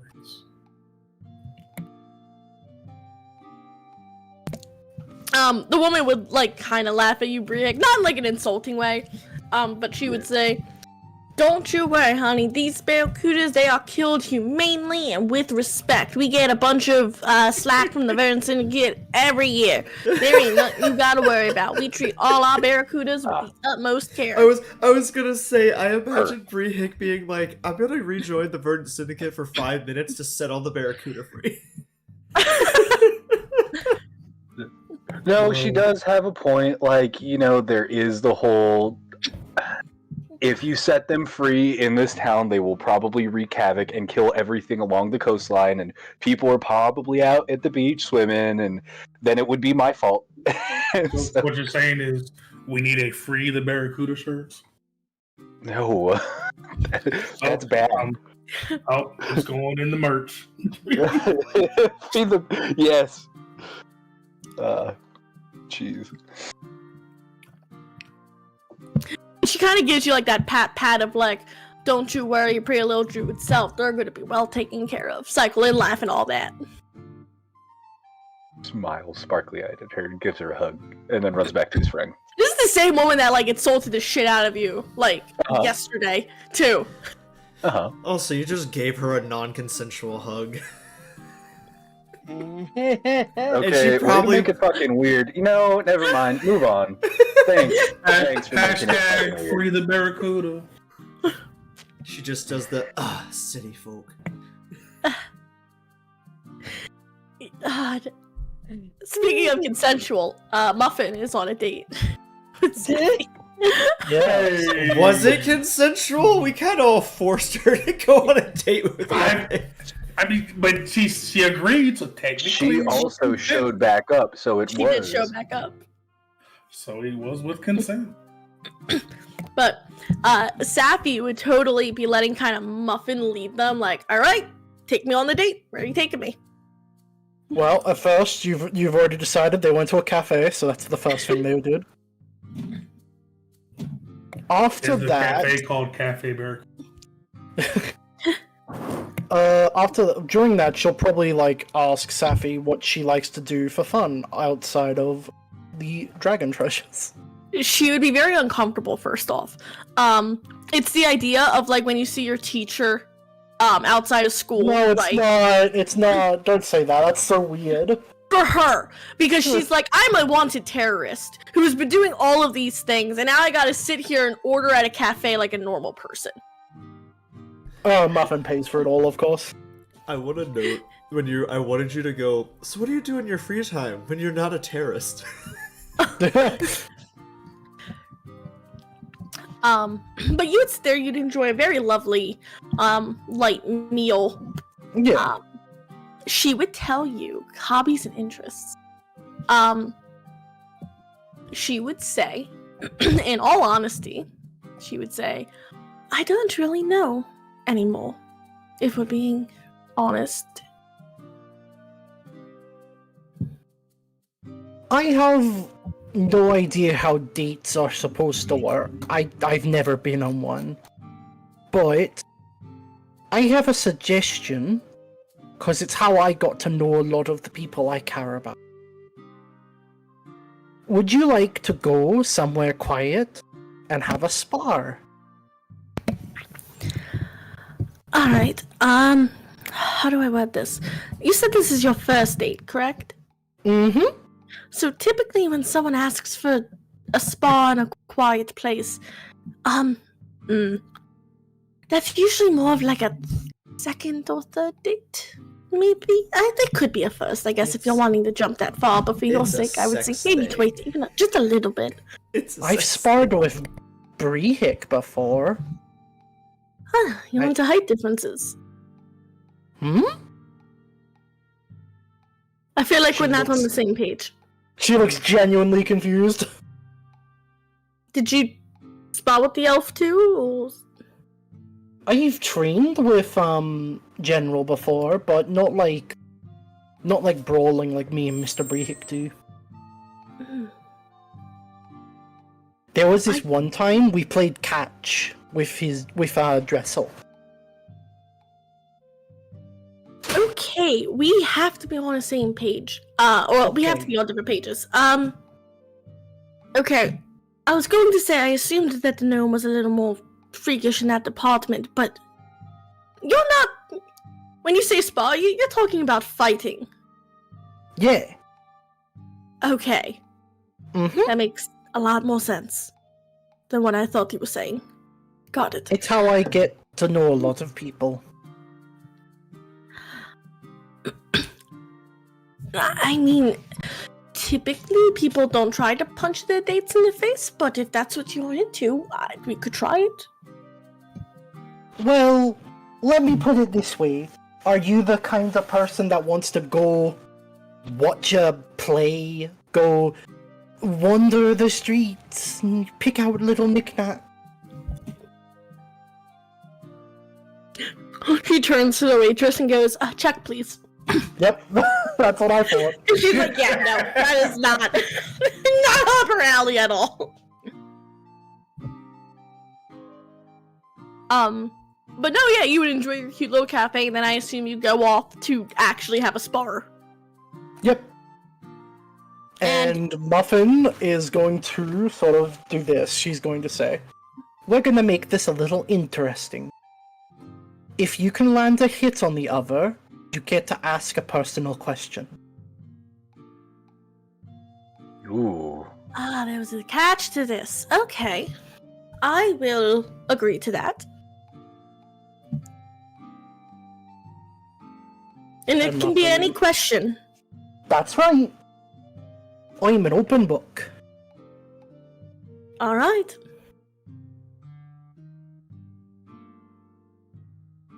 Muffin will ready.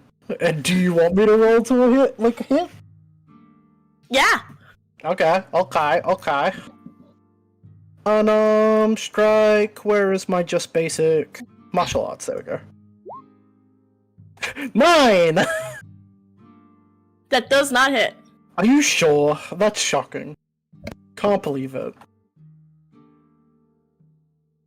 But for brevity's sake, because I don't want us to be like miss, because you're both monks. Yes.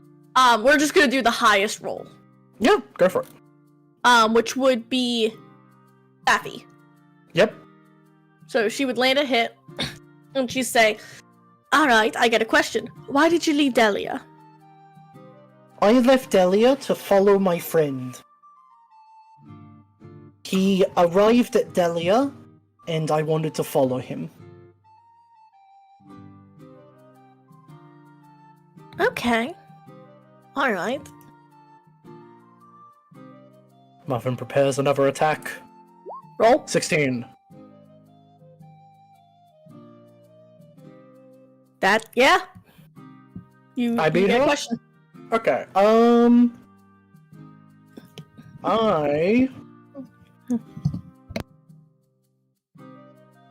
What were you like before coming to the Empire?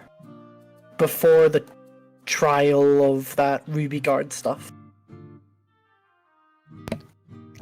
She immediately looks uncomfortable. Muffin smirks and goes, "You said anything?"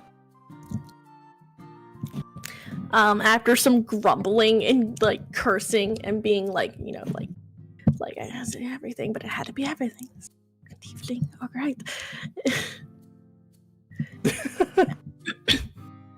She would say,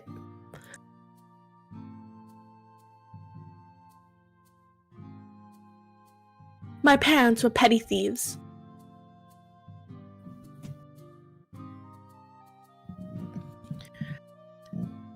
The two of them got sent off to Delia for stealing a magical relic. The parallels. I was raised in the Delia monasteries. Both my parents died when I was young from hypothermia. And I grew up there as a nun, essentially. Not nun, she'd say a monk. Okay.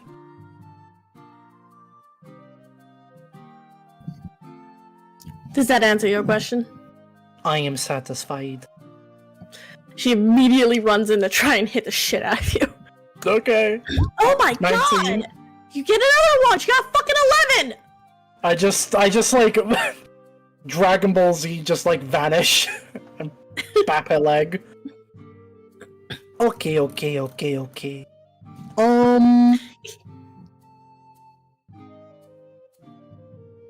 What is Shawl doing right now?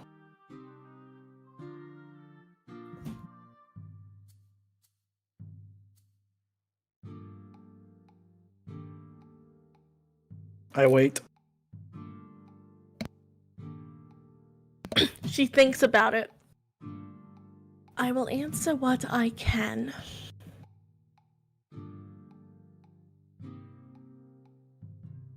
He's currently with Victor. They're on some sort of mission. They didn't tell me where they were going, just that it involved, giants. Okay. Muffin readies. She swings. 14. 22! Ha! Suck it! Alright, she hits you. Very victorious. She probably has that energy of like, yeah, suck it. And grinning, she goes, "Alright, my question. Who were you before coming to Delia? Because I know you weren't born and raised there." Nope. I was, from... Let me get my info back up, because it's been a bit.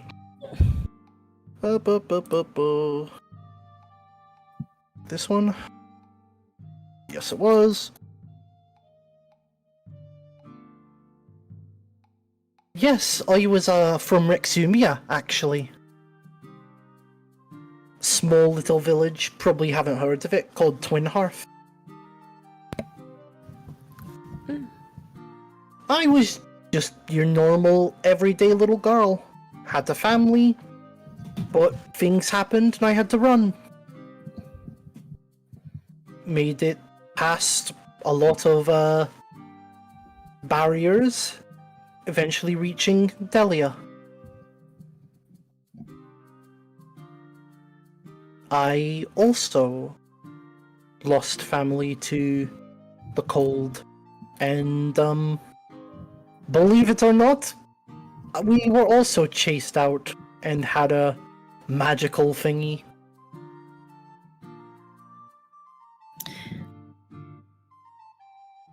I see.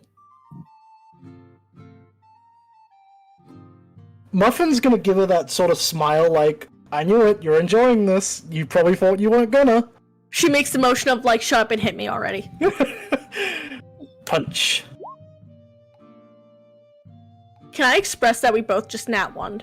What is this weird foreplay you just did? Oh, wait! If they both nat one, do they accidentally kiss? DM? DM, do we? I love the say mem. yes. Xavier. Drum roll. The chat says yes. Chat says yes. I look in to see Mo saying yes and Xavier. The chat says yes, The chat. I mean, if you both whiff, if that is something that you want, Dylan, or you think, you could probably end up in a precarious situation. Sure. Maybe like Absolutely. falling on top of each other. Sure, yeah, absolutely. And you would have a kiss. And after the kiss, she would stand up, and you would see her like brushing herself off, and she's like, no, nope, absolutely not. I'm not doing this. All right, we're done. It was great hitting you.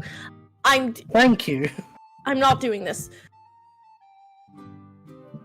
You know, you act like you're a big old flirt, but can I ask a question outside of the punchy? She is like glowering at you, but she is bright red. Tell me the truth. Have you been on many dates yourself? I have. That's Insight not check. the point. Damn! She has. Oh, okay. I was surprised, honestly. Yeah, no, she's been. Now, whether or not she's like Zelina, probably not, Yeah, but she's been on dates. Maybe not many. But again, like bright red, she kind of like huffs a bit, and she goes, look, we are enemies. The next time we meet, and you get in our way, we will fight. Okay. She I nods. don't think you're understanding. I don't think you're understanding, Finn. If we meet, I will have to kill you. I mean, you can certainly try. You might even succeed. What is wrong with you? I think you're hung up on a lot of things. You're assuming that's what we're gonna be, that's fine. But I tend to not know how the future is gonna go, and just sort of live each day how it's gonna go. You are the dumbest, most infuriating, insufferable, optimistic idiot I have ever had the displeasure of meeting. You know that. I learned from Mr. Brehit. Of course you learned it from the gnome! God, okay. I will spell this out to you as clear as possible. Okay. We are enemies. Right. We have a goal. Mm-hmm. I am not going to abandon that because some pretty little tiefling batted her eyes and tried to hit me a few times. You called me pretty? I swear to God, please, one track mind. Stay on the topic. I even left the topic. You're the one stuttering. Alright, she's like, I'm gonna go. She starts like grabbing, like, she probably like put a wrap on the ground. She grabs it. She's like, alright. I did my end of the bargain. Thank you for the kiss. Just stop. Never. No more. Never mention it. I'll think about it. You hear just the as she is like storming off. Muffin just lies on the ground, looking up.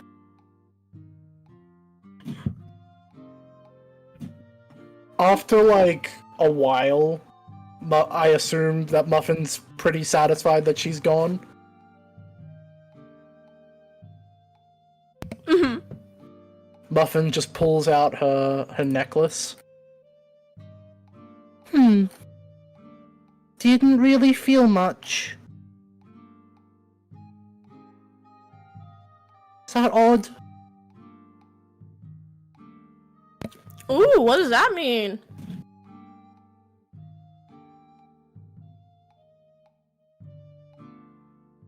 I'm curious now as a DM what that means. I think she's trying to talk to her god. Yeah, Oh, in a way. oh, She doesn't that have necklace. to answer. You were She talking doesn't have to about. answer. No, yeah, she doesn't have to answer. But yeah, I was looking at the devout one. Okay, I was talking about your other one. I was like, what are you doing?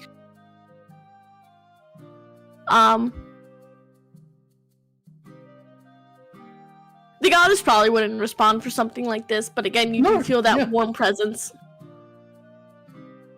Muffin will just end her little side thing, just saying, felt different when I was with her.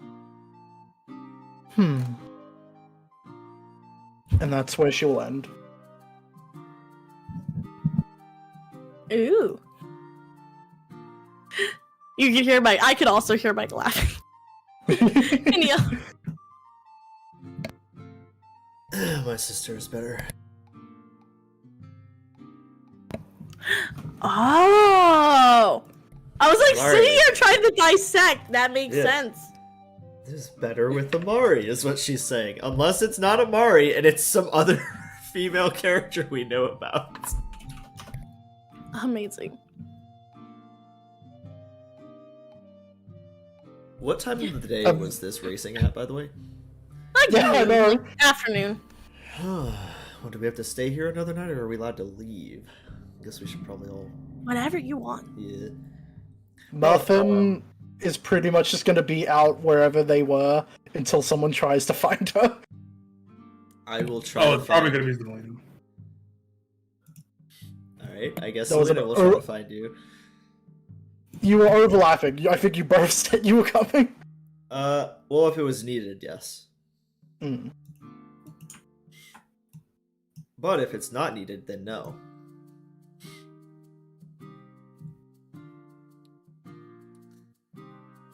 Are we selling this? No, it's probably nothing big, so she'll come back when Zelina grabs her. Oh, you mean the So how assorted, did you? the assorted gems worth stuff? Yeah. Zelina would just say, "Well, how'd it go?" It was okay. Nothing like it didn't light a spark or anything. Well, sometimes a spark is hard to achieve on a first date. Sometimes it takes people 2, some 3, some 5, some 10, but rarely on the first date. Buffer can does give a look to Zelina, hearing 5, 10.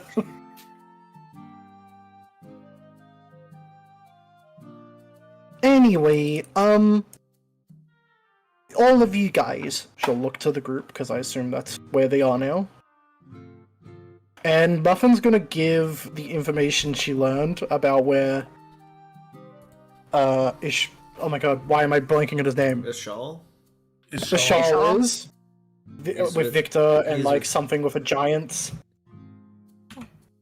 Ah. Because she said they didn't know where they were, but was like, they said something about giants. Is that what you're talking Yes, I will transfer that info over. about? Alright. I will also say, just like, not specifics, but I will say, also, Safi has a backstory very similar to mine. Well, that's a start for a spark. Eh. Oh, that really depends on the person. I guess the best thing, Muffin, if you're having thoughts, because sometimes it's very hard to find out where you yourself want to be, or where your personal thoughts are, or whatever you want to call it, where your heart is. I So- mean, I think it doesn't help that she ended the day by saying, I'm gonna kill you next time we see you, enemies. Brrr. Well, I mean, we also talked about trying to see what they're actually doing and whether or not we have to kill each other. So that's still up in the air on whether or not she has to kill you the next time. But she also might be embarrassed or trying to convince herself that no, this isn't something she should do because we're enemies. However, if you're not interested, then I guess you're not interested. One more thing though, like, are we even sure that we're enemies? Because I feel like, remember when we were coming out of that tunnel, and you sort of brought up the whole, wedding party? Mm-hmm. I feel like you kinda got into our head. Well, So- that's the plan, hopefully. Yeah. Honestly, the less of them that are currently against us, the better. I use And honestly, non-detection. Oop, what was that for you? I use non-detection On. myself. Okay. But he would note, like, it sounds like Victor's one that may or may not be evil. We don't even know if the one who's his boss is evil doing whatever they're doing. We just know that Victor, at least specifically, is hurting people and killing them.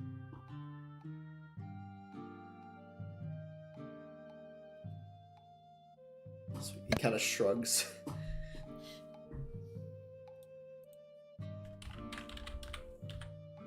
Well, like, if we're looking at it as, like, an affection scale, he's negative 1,000 because he hurt Bron.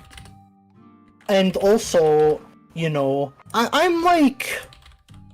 I'd say Ashal and Safi are probably like a 50.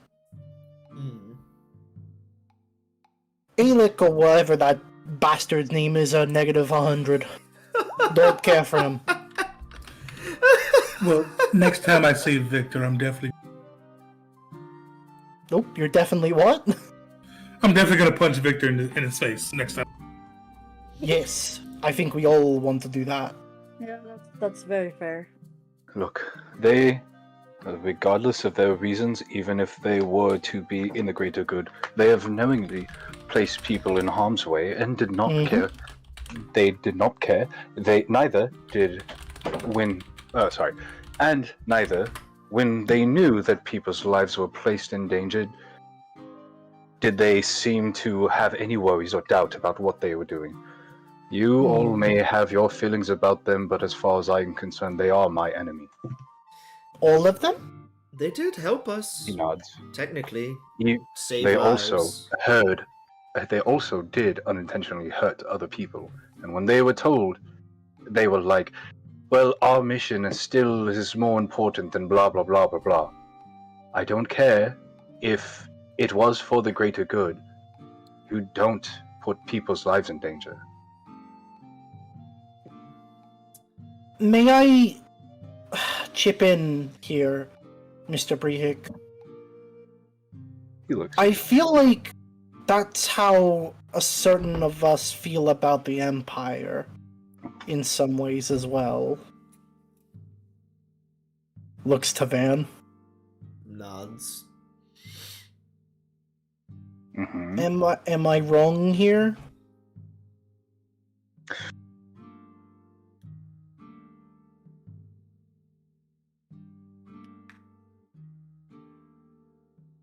I heard him take a breath. Can you tell me?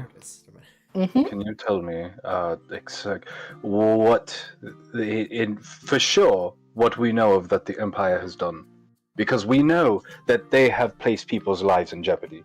We know. We have seen. I guess it's more the Emperor that I'm the most suspicious of.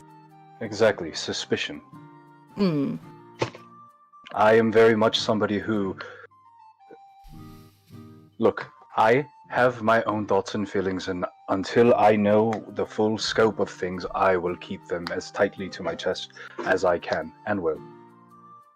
Them, I have made my assumptions on them based on what I have seen firsthand. Well, I can't be too upset because maybe, that white dragon could have been doing good things, but I want to kill them too. So it's not like I can judge your feelings regarding the treasures. Be kind of hypocritical of me. I guess if we're on the topic, Rehik, the treasures, what are you wanting to do with them? Find them, figure out what they're trying to do. If it is something for the greater good, if they do have some grand conspiracy against the Emperor, he looks left, he looks right, and he leans in. Nobody? Well, maybe I guess you can reply, since you are also not able to be scryed upon. He looks at your amulet. Yeah? But if you remember, I had stated that my bloodline has something to do with certain innate magic of doing so. So, if I were to say this, it would be, somewhat to ourselves. I assume there's nobody around, Emily, within earshot or even close enough to... Because if there was, I would not say anything further.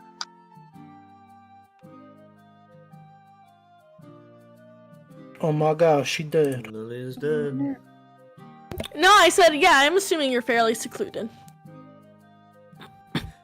If they were to uncover some grand scheme, the Emperor were to be some miserable, horrible person, then my duty is to my country, not to a figure.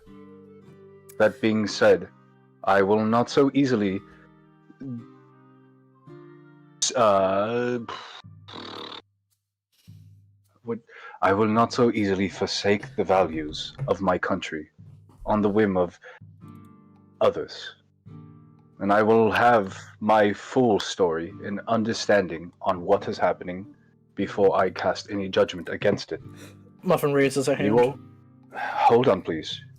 That's why I'm holding a hand, don't worry. Yeah.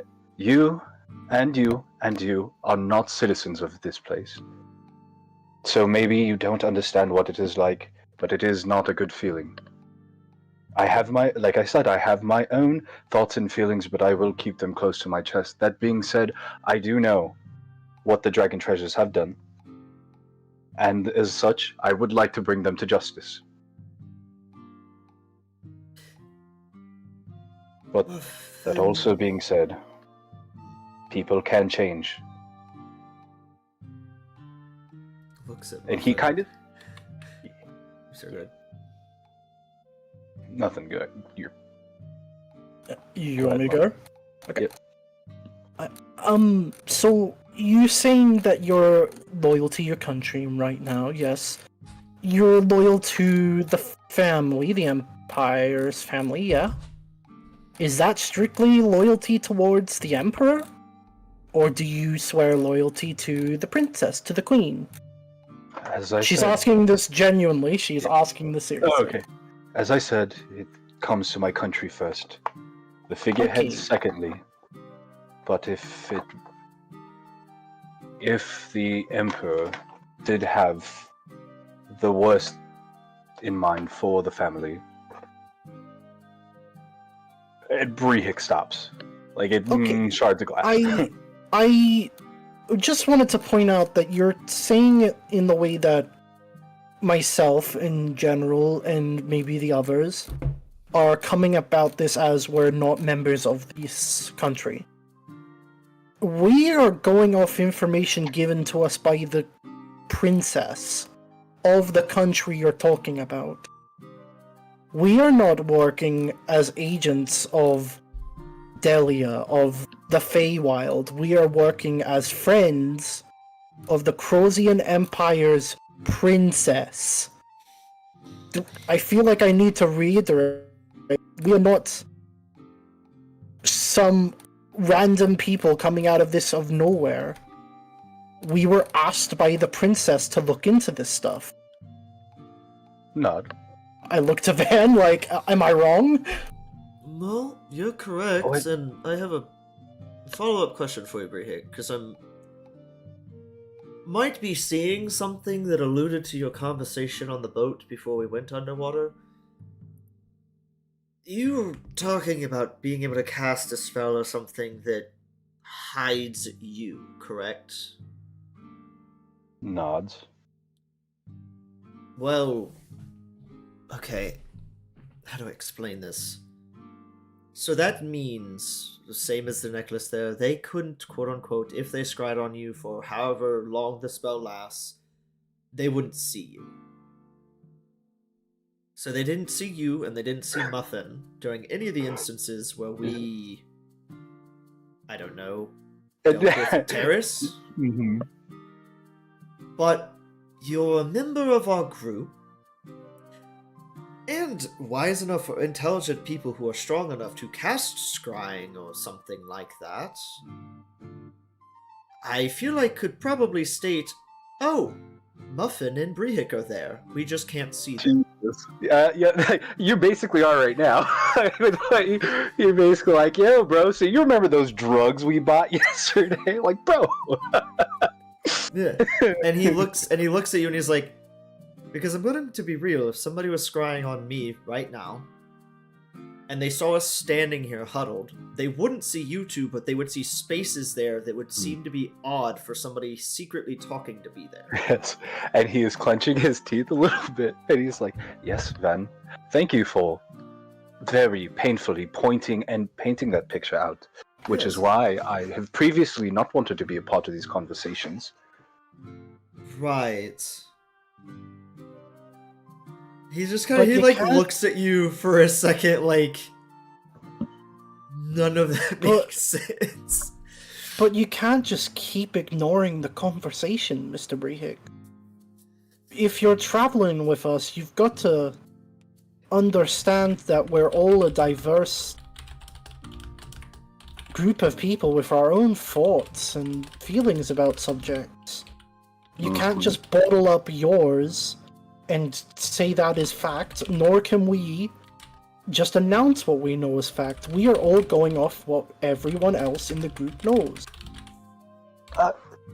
I understand. I have not said that what I believe in is true or the only truth, or I have not refuted any of your points. I have just said that it makes me uncomfortable to be around the talk. Do you all have to know why something makes me uncomfortable to know that it does?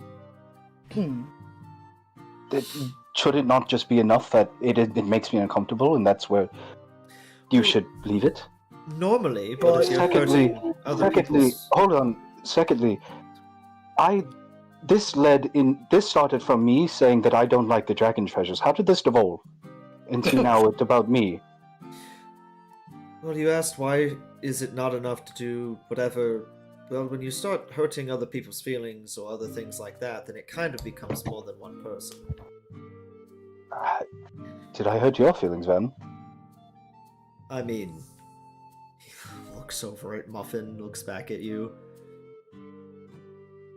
You literally are having a conversation right now that you refused to have before and went as far as to say, Van, you're talking about this. You're putting my family in danger. I guess you just don't care about if you're putting my family in danger. Because, treason and stuff. And then here we are talking about it. Under the same circumstances, in a more populated location than out on the water. So yes, I am actually feeling kind of not happy about it, if that's what you're asking me. Well, I apologize, but you have to understand we were with two other people that I was not comfortable about sharing these thoughts around. And I did state so when we were on the boat. So I am sorry if I was drastic, but sometimes, Van, you can be so relentless and not let things go. If I say, Van, I am done talking, you will say, why are you done talking? Why? Would you like to talk some other time? And if so, when? Rather than accepting sometimes that I just don't want to talk. I don't mean to. So I apologize. I'm sorry. I did not mean to hurt your feelings and anybody else's that I have. I don't mean to make light of the situation, but I feel like that's Big Brother Van coming out. He had 3 siblings that probably kept trying to keep stuff from him, but he had to persist. And And or that's- maybe they did keep stuff from me from 200 years of pain and trauma that I was never made aware of, nor could I help, or just try to be there for them for, I don't know, a very long time. As a big sister, I kind of know where that's from. I had to do that myself. Are you big or Okay, little but- sister? Oh, right, you had other sisters, sorry. That's People right. don't I- generally like when you press a subject that they don't want to be pressed on. But sometimes you apologize. need to go past a person's barriers to learn things. So do I have to be concerned in the future when I say I don't want to talk about something because it makes me uncomfortable that it will keep being pressed?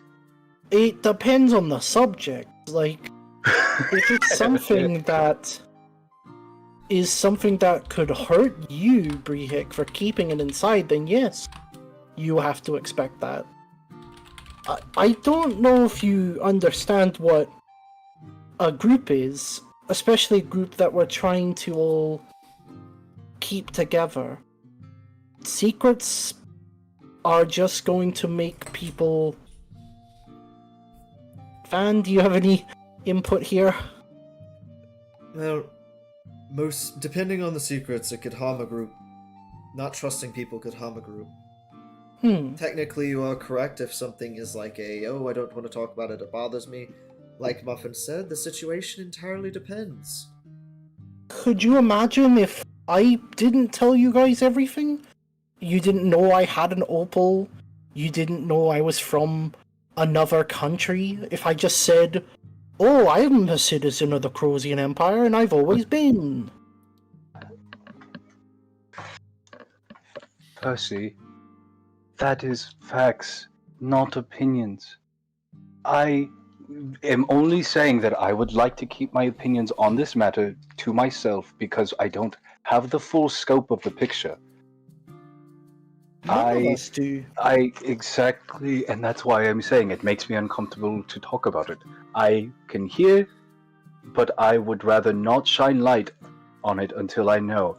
Secondly, and back to my first point, this was not about me. This was what I said about the dragon treasures, that I don't like them, and that's it.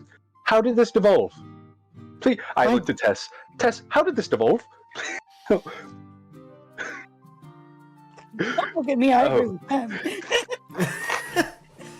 Come on, Tess, you're part of the conversation now. How this evolve? She literally said, don't look at me, I agree with them. She just was really quiet. Like, I feel like we need to have that conversation. We can't avoid these topics forever. See? I Okay. guess I should say this, Brehik, if we're wanting to ask why it devolved.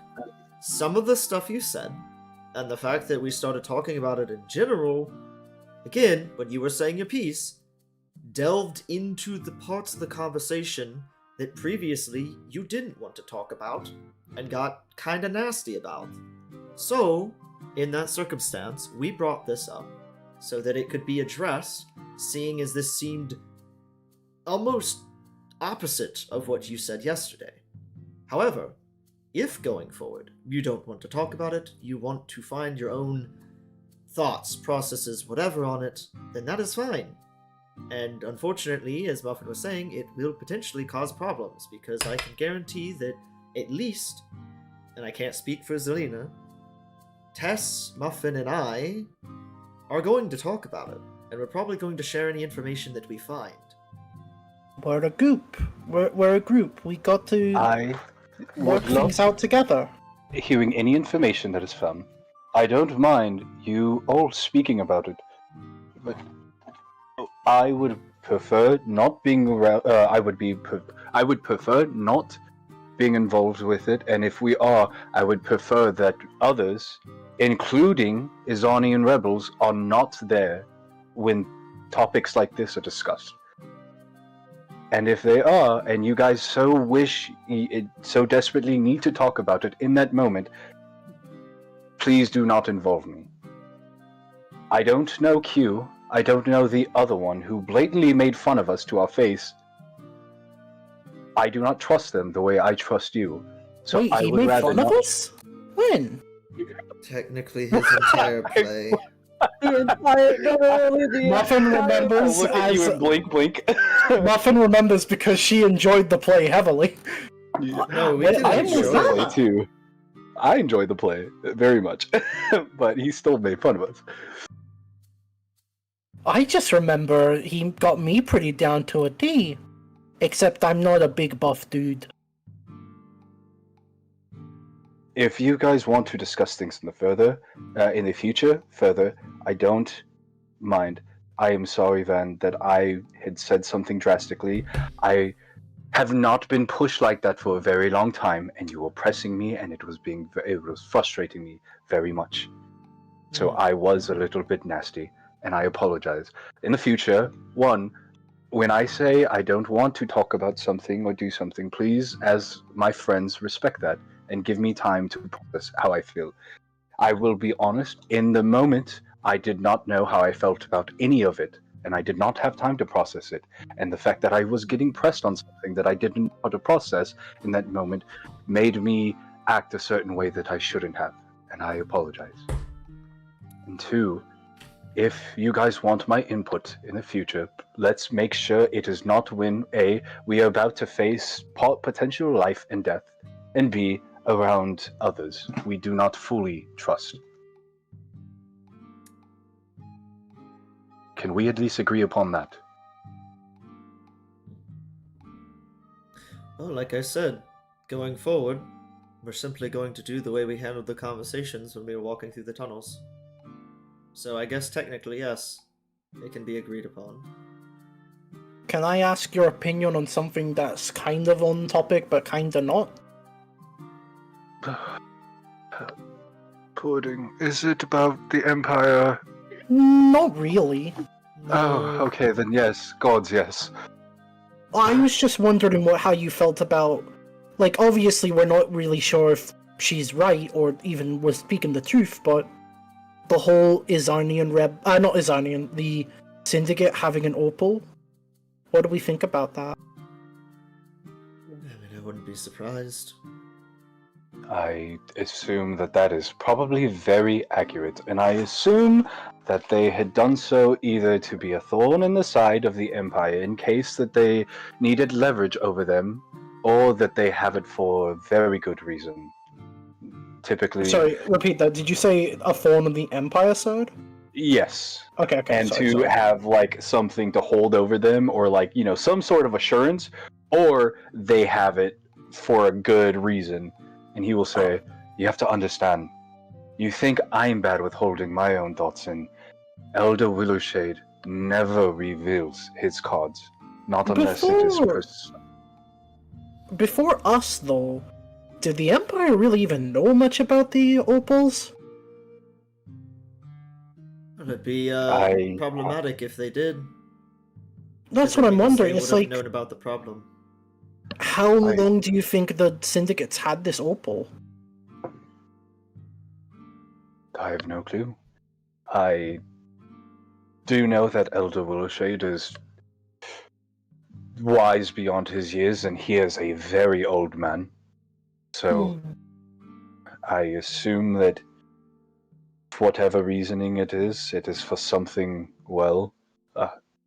I assume if you all want to get insight on whether your thoughts want to gain further insights on where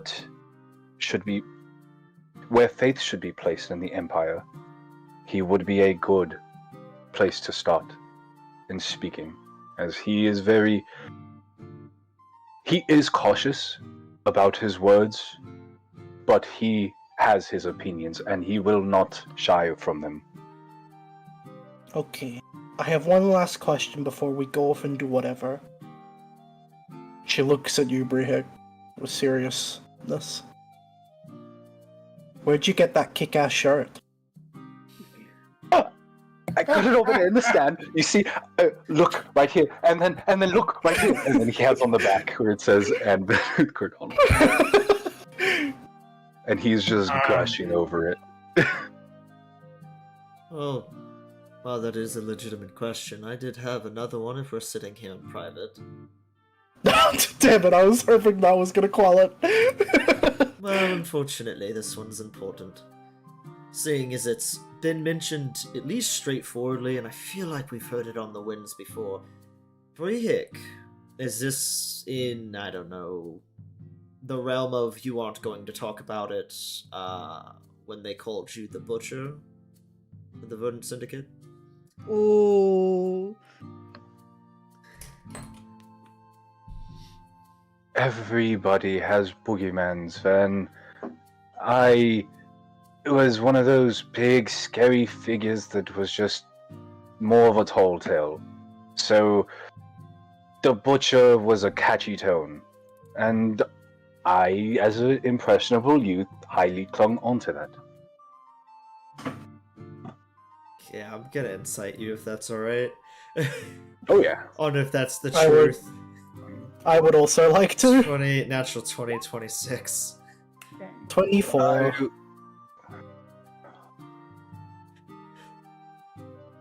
Hold on 1 second.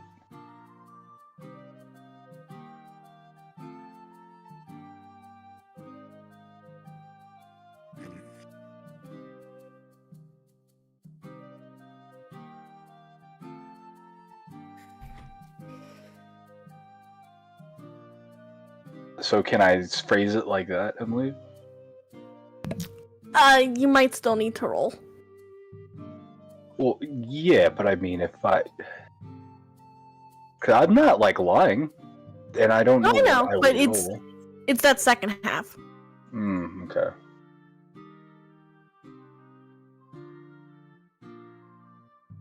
Yeah, deception doesn't always even mean outright lying, either. Hmm. It could mean, like, sort of twisting a conversation. Okay. Do you want me to describe that, or do you want to try to do it?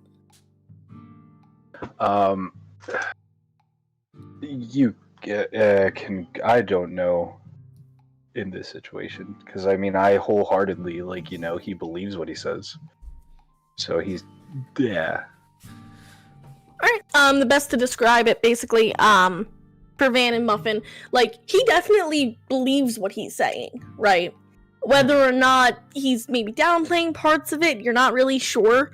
Brihik's more, like, he is being as honest as he believes he can be. But you can tell there is at least weight behind that. He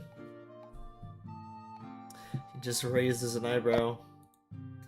Well, either way, are we leaving now or are we leaving in the morning? I'm good whenever. I mean, I can't imagine why we'd have to stay another day. Well, then we should get our belongings and start heading more inland.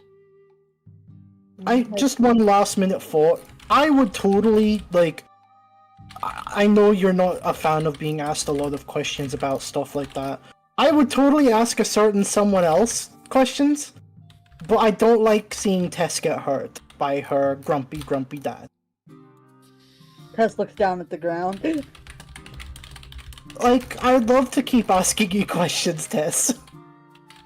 But there's a problem. I point to the back of my neck. To sort of signify. He sighs. She's like, you can ask. I can't promise he'll be happy about it, but... Cool! General of a war! What's up with that? Came in at a real bad time. Yeah. There's no response, Tess. He's a little quiet on that front, but that is a great question. I'm sure there's more there. Also, what did he mean about Lysander? What's that about? I would also like to know that. He said something about Lexo, so... Your mom's alive? On this plane? First of all, what does that mean? I know that the Feywild's a thing. Are there multiple planes? Yes. Yes. How many? Well, let me see here. Well, you have the Feywild, then you also have the Shadowfell. Then, technically, there's planes for each of the, elementals and more. Is that where the Tidal Weaver came from? She probably came from the elemental plane of water, most likely, yes. Oh. Most likely. I'm just a little village girl. Why am I just finding out there's planes? Like, different universes? Well, I mean, they probably should have taught you some in your church, right? In the monastery that you trained in? Ha ha ha! You think that they had, like, lessons? Well, I don't know. No, I was taught how to fight and pretty much don't spend all your money. Oh, well, when we get time, probably we'll learn all about the other planes, and then you'll be caught up. Okay. Are you from another plane, Tessera?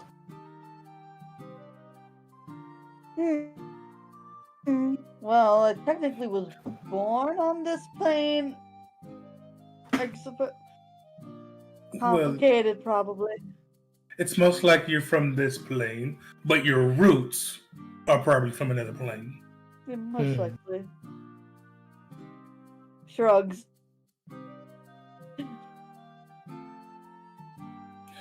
Well, if we're gonna leave, I better go get my car. Yep. General, is Dressel born on this plane? Because he's not actually a wolf. No, he is a wolf. But he turned into...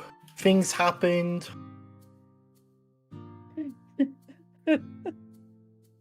Looks to Van. That was Mike and audio. I think he's away. I was in the restroom. stepped- What did you ask? Yeah. She was just asking, was Dressel born on this plane, or was he also something outside of?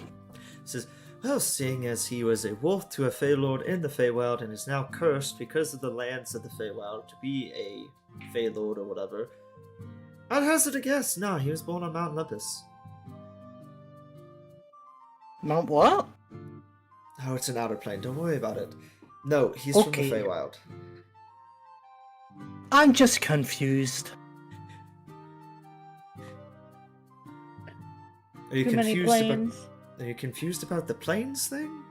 Mm-hmm. I guess. Yes, How does brother. even one- Finn didn't know there was multiple. How does one even travel? Well, to a typically different with plane? magic or finding rifts in it that would take you there. He holds up a little vial. Says, I can typically tell roughly about a certain amount of miles or so that where they would be for the Feywild at least. Wait, there's rifts? Are those common? Sometimes. Depends. It depends, yes. Usually around like a high con. Huh. Muffin, do you remember when we literally talked about hell? And how you were a tiefling that is partially devil-blooded? Am I from a hell plane? No, but your ancestors are. Oh. Am I like part hell? Part devil, demon, Oh. fiend, whichever one you want to call. I don't know, it depends on where your mother got it.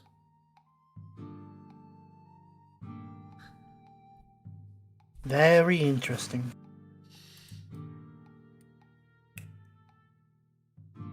Well. I go get my cart. You get your cart, and it sounds like you guys are getting ready to head back out onto the road. Yeah. On the road again. All right. You will all start making your way out of Himich. Making my way. It'll take you 8 days to get to Wynbrook. Ew. Hey. Well, everybody gets fed. I will have Primrose go out to look herbs for me.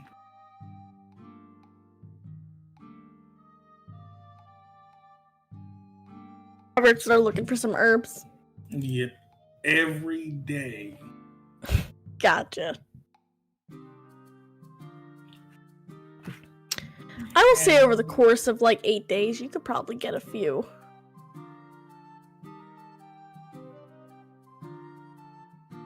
You can roll me a d4. A D4. 1. Okay. Yeah, so I'd say you get about like 2. Because it was gonna do a +1 to it, like a 1d4 +1. So about like enough for like 2 potions. So that's 100 gold worth of herbs that I found.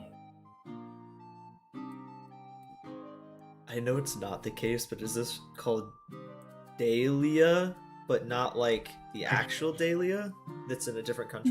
That's called Dahlia. Ah! Dahlia and Dahlia, got it. After about 6 days on the road traveling, Woo. Ooh. you would have a very peaceful, uninterrupted, drama-free travel. Until 6 days in. Boo. Sus. Sussy. Quiet forests, beautiful scenery. Just absolutely gorgeous.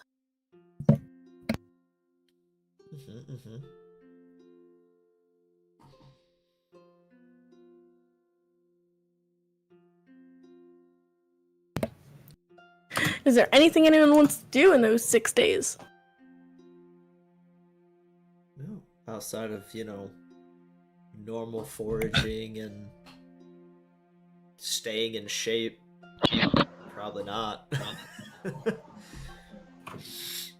Relatively quiet.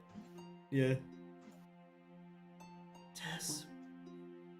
I was just gonna say, I feel like Tess is looking over the prophecy again. Oh yeah.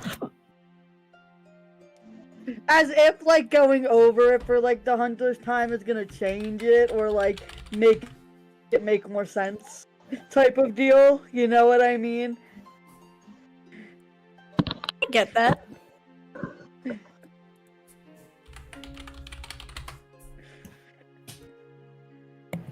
Zelina's practicing swordsmanship.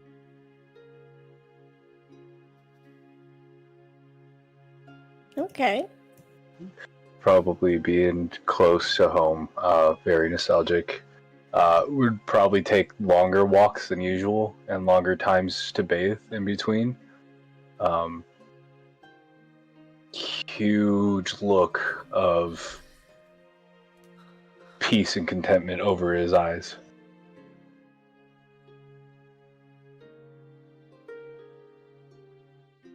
All right.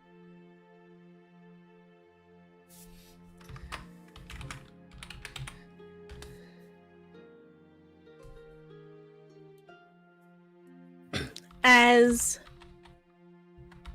you're traveling,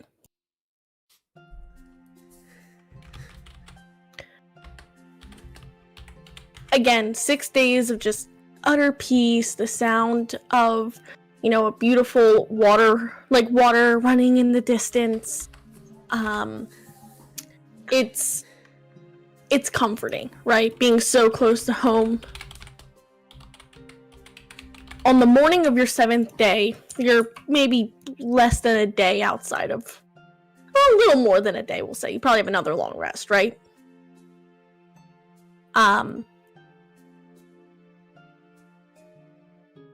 Brehik. Nuni. That's me. I'm Brehik. You would start to notice something odd as you are approaching Wynbrook. It's on fire. No. Well, no. No, well, no. No. Well, no. That wasn't what I meant. Okay. You would notice a crow flying overhead. Which isn't odd, per se, for Wynbrook. You know, there's a lot of wild animals in Wynbrook. It's literally a beautiful city nestled along a mountainscape that's used as a retreat for noblemen, right? So, like, wild animals are a guarantee. It's just weird to see a crow. It's one of those things where it's like, it's an animal you don't usually expect to see. Hey, Emily. Yeah. I want to cast Speak with Animals. It's a little far away. Like, it's in the distance. Sorry. It's not, like, next to you. That. You know, I can still cast it, or no, because I can't. I can yell at it, but it's probably just going to be like, fuck off. But you would see, like, you see one, and then you see a second. And then you see a third.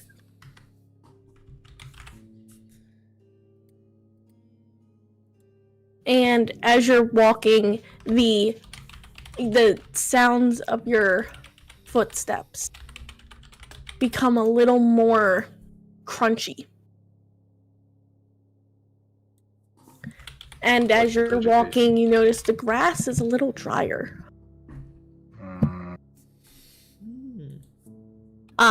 Disclosure, I did not make this map, just so you all know. Oh. I did not make this. This credit goes to this was a map from her name's Nepta. This was a clonable map that I added a few things.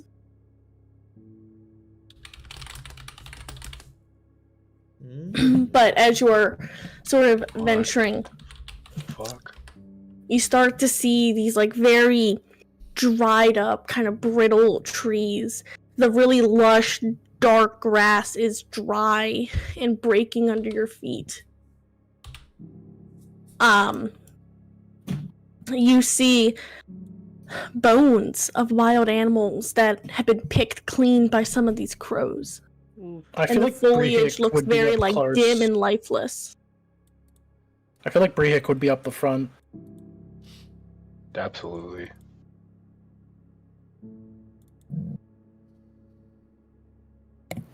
Mr. I would park Brehik. my cart wagon and hop out. Mr. Brehik, is this... This doesn't feel like it's supposed to be, is it? Oh, that's... Oh, okay. Sorry. I saw something over there. I was like, what the fuck is that? But, Oh, it's Primrose. no, this is not at all how I've left my home. Can I do a perception check to see if I hear anything? Yeah. Twig snapping, anything approaching? I would also like to do something. You said I can't speak with the crows. Could one possibly speak with plants?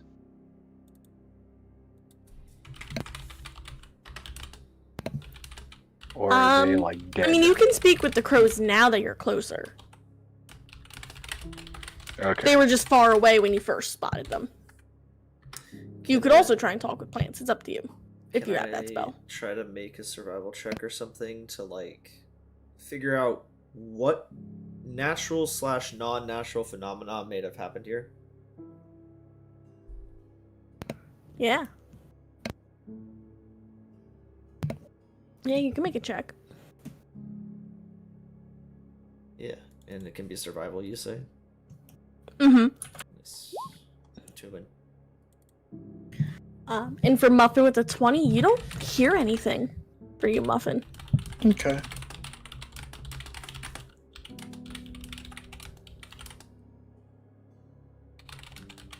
And he would cast Speak with Animal. Excuse me. What has happened to this lush forest? The crow, probably perched, like, upon one of the branches looking down at you. There's a few crows, but one in particular kind of, like, tilts their head a bit, and they say, Beware!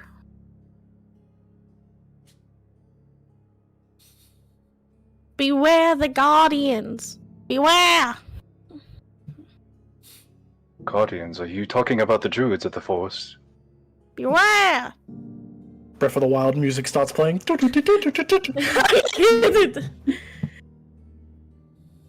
is are the angry. guardians? Very angry.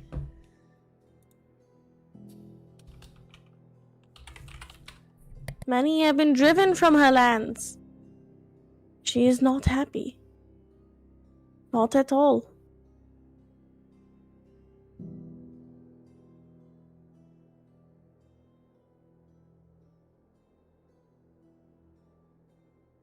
And you would hear another crow chime in and go, "Turn back!" And then two more chime in with, "Turn back!" And now it's just a repeated menagerie of voices in your head, Brehik, from all of these crows as more start to come over of just turn back, turn back. Who is the guardian?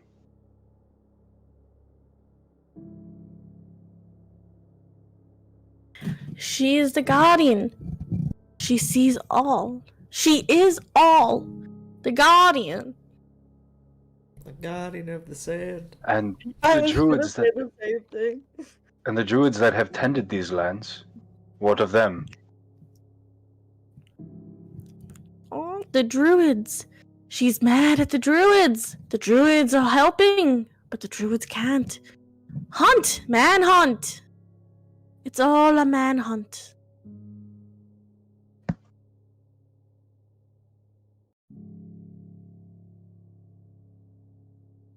Where's this And- guardian?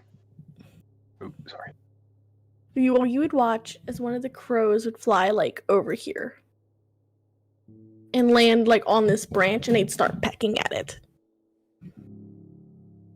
Hell. And as you kind of kneel down, and I'm assuming, like, are you moving the branch, or what are you doing with it? Mm-hmm. Seeing if there's any, like, druidic written in it, if there's, like, seal. You go to move the log, and the first thing you see is a member of the Verdant Syndicate. Cut Anyone we know? from ear to ear across the neck. No one that you would know, but Brehik would know them. Their corpse basically buried under this rotting wood. Their eyes completely lifeless. You would remember them, Brehik, from way back when. One of the newer recruits that had joined early on with you. Mm-hmm.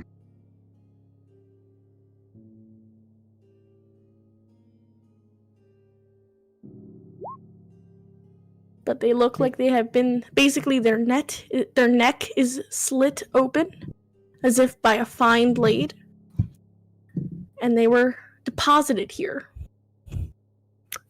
Their corpse left to rot along with the woods. I'm gonna look at Van and sort of whisper to him.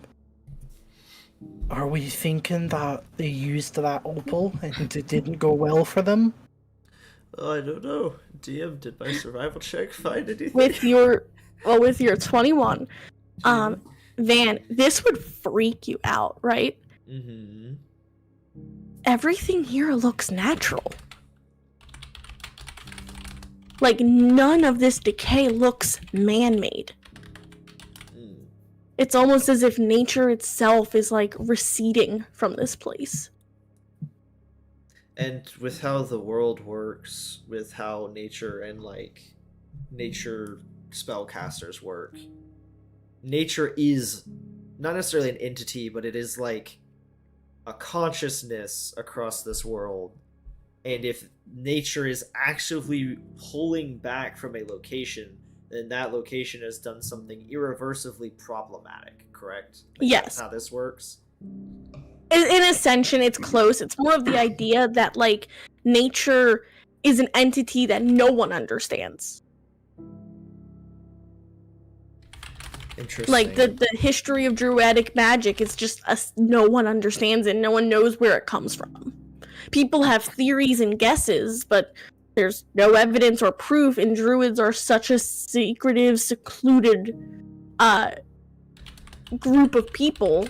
They're specifically in the Crouzyan Empire. Other countries might be a little different, but in the Crouzyan Empire here, it is extremely secret. So as a ranger, you always towed this delicate balance between earth and, city, man and nature. So this, because he is from the Feywild, and even if, I'm assuming even those who know nature still are, don't know all of it, because that's just how it is, like what you said. Mm-hmm. So would he have ever in his 200 years seen something like this before? Or at least have heard of it being something that could occur? No. You would not have. So this is and that's probably more scary for you.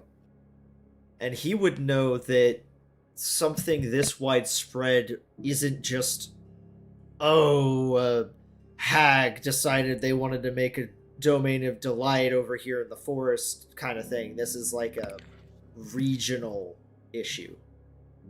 Even if it was a hag, there would be some magical residue. There would be some trace. There is nothing here. Wait, Emily. Okay. Holy shit.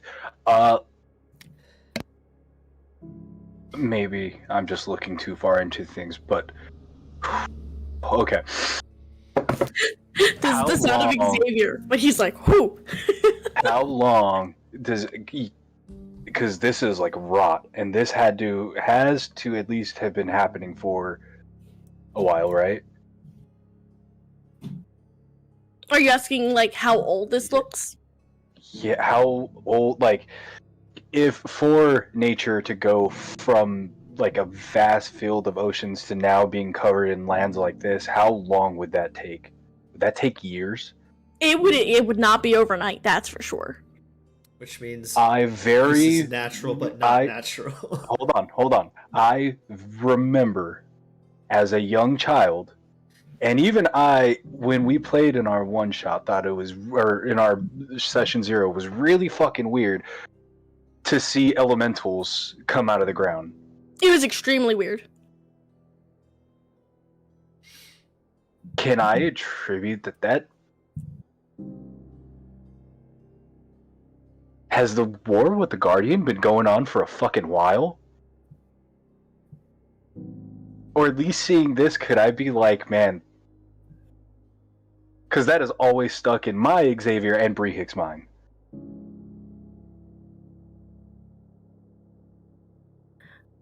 I mean, looking at, this situation, you can tell this is not something that would have... This is something that wouldn't have appeared overnight. However, there had to have been some tipping point, right? Mm-hmm. You can tell nature, for this to occur like this, they think of it like a tolerance. And then eventually when that tolerance stops being filled, it overflows.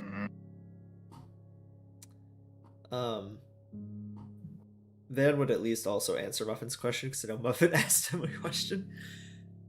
He would say, I don't think this was the opal. And I'm not honestly entirely sure what this is, because it's not something that technically should happen, but theoretically could. Mr. Brehik, do we go in? Further into the city? We need to speak to the Verdant Syndicate right away. Well, I noticed you talking to the birds. Did they say anything else of note? At all? Beware the Guardian. She has driven many from these lands. She has become angry. Turn your back. She's mad at the Druids. They are helping. It is a manhunt. But it is a manhunt. Does the Guardian mean anything to you?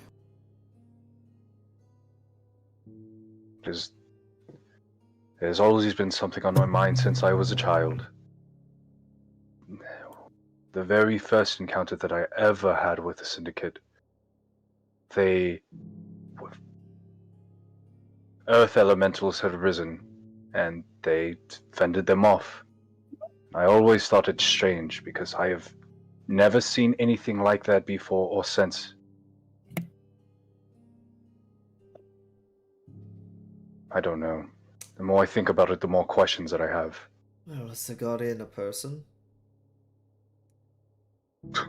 Dude kind of looks at you like shrugs. You know as much as I do, bro. Well, if they're saying Guardian as it might be another word for nature, either way, he motions to around him.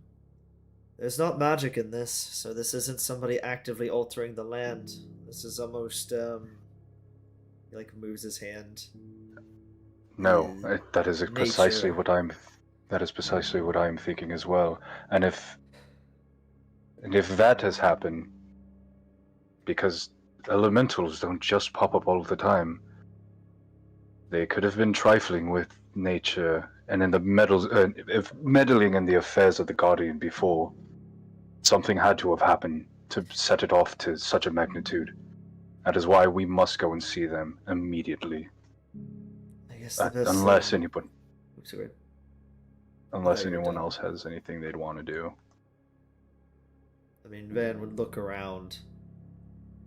Well, I guess that depends. Technically, rangers, druids... Well, druids are a bit different. Rangers, we typically try to keep nature and civilization in a balance. But I could almost assume this might be something that occurred because of that, unfortunately. Because I haven't seen it before, but I wouldn't be surprised if something was going on in Wynbrook so drastically wrong to the natural balance of things that it did this. And we're what, a I day nod. out?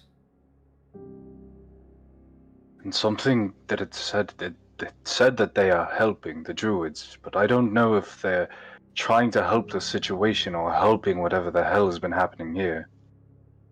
And it is infuriating. He did say hell too. Whatever it is, unless anybody else has anything else, we need to hurry. It is not safe out here. And he will, motion to the body, so that everybody, because I assume those who are closest saw, but he will motion to a body of, the syndicate member whose ear is, slit, or whose throat is slit ear to ear. Did you Carved out want shit. to bury them?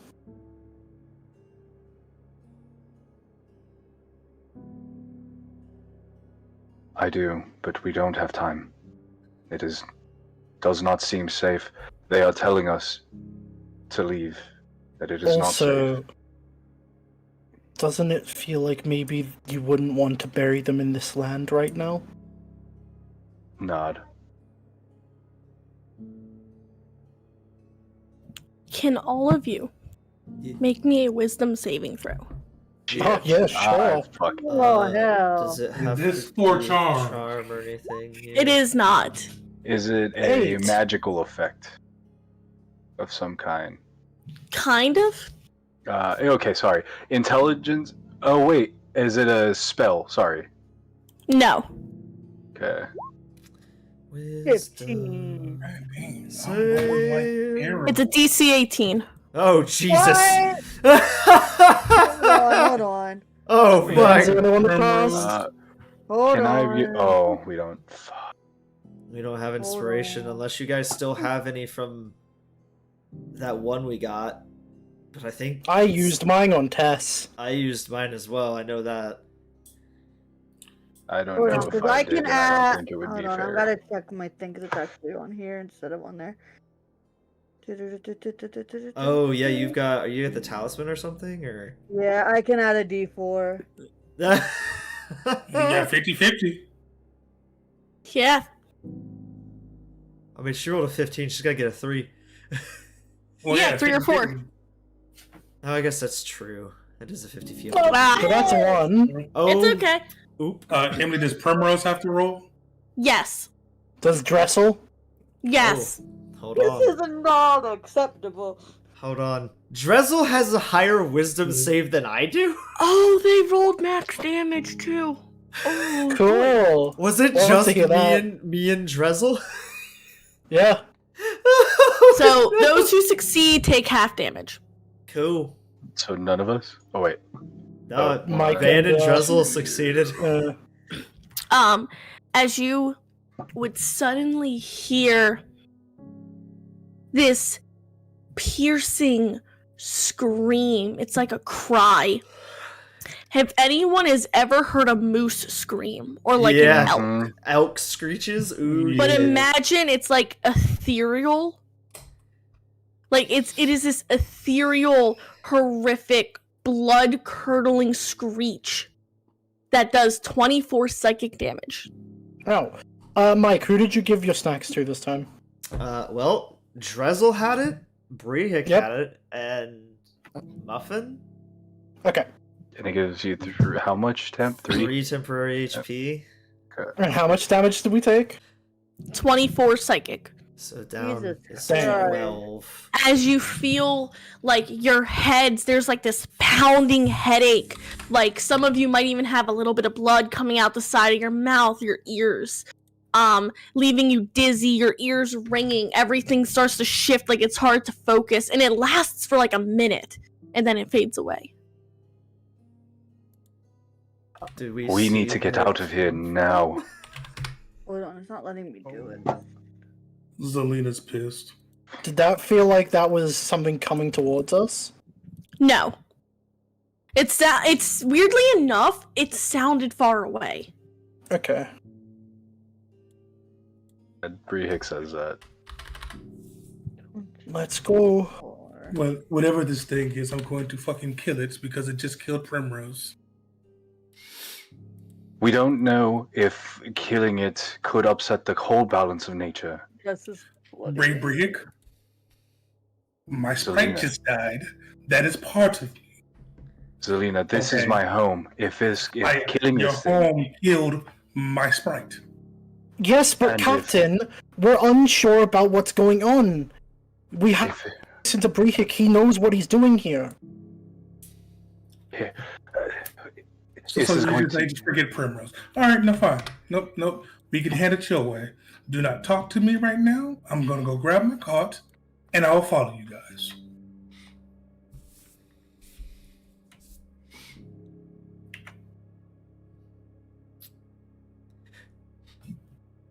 I'm following Brehik. No, let's get this. Should we try to be quiet? Looks at I Brehik. This is assume right off the main road, so you are able to like get back onto the main road. I assume Oh, okay. it knows whatever it did that intentionally. We should make haste. No, let's double time it. Double time. Out of game, Alright. Emily. And we're going to end it here right before you get to Wynbrook. Was there was there any indication of what that might have been? Or It would have Just a been a scream. sound none of you would have heard. interesting? Like it is a sound that is almost like think Bloodborne. Like it is incomprehensible. We To just try got and guess cleric what it could be. beasts. Well, do you want me to put it to Very the interesting. stream ending thing? Yeah, and if Dylan, you want to give us our sign off. Let's do it. Hit me. I'm waiting. There it is. Hmm. Thank you guys so much for watching. This was episode 36, Chronicles of the Grand Nation, The Silent War. Woo woo! Thank you all so much for Yay. joining. Thank you to my fellow players for joining me on this, and thank you to Emily for leading us through this. This was a lot of fun. Can't wait to see you all next week. Goodbye! Bye-bye. Bye.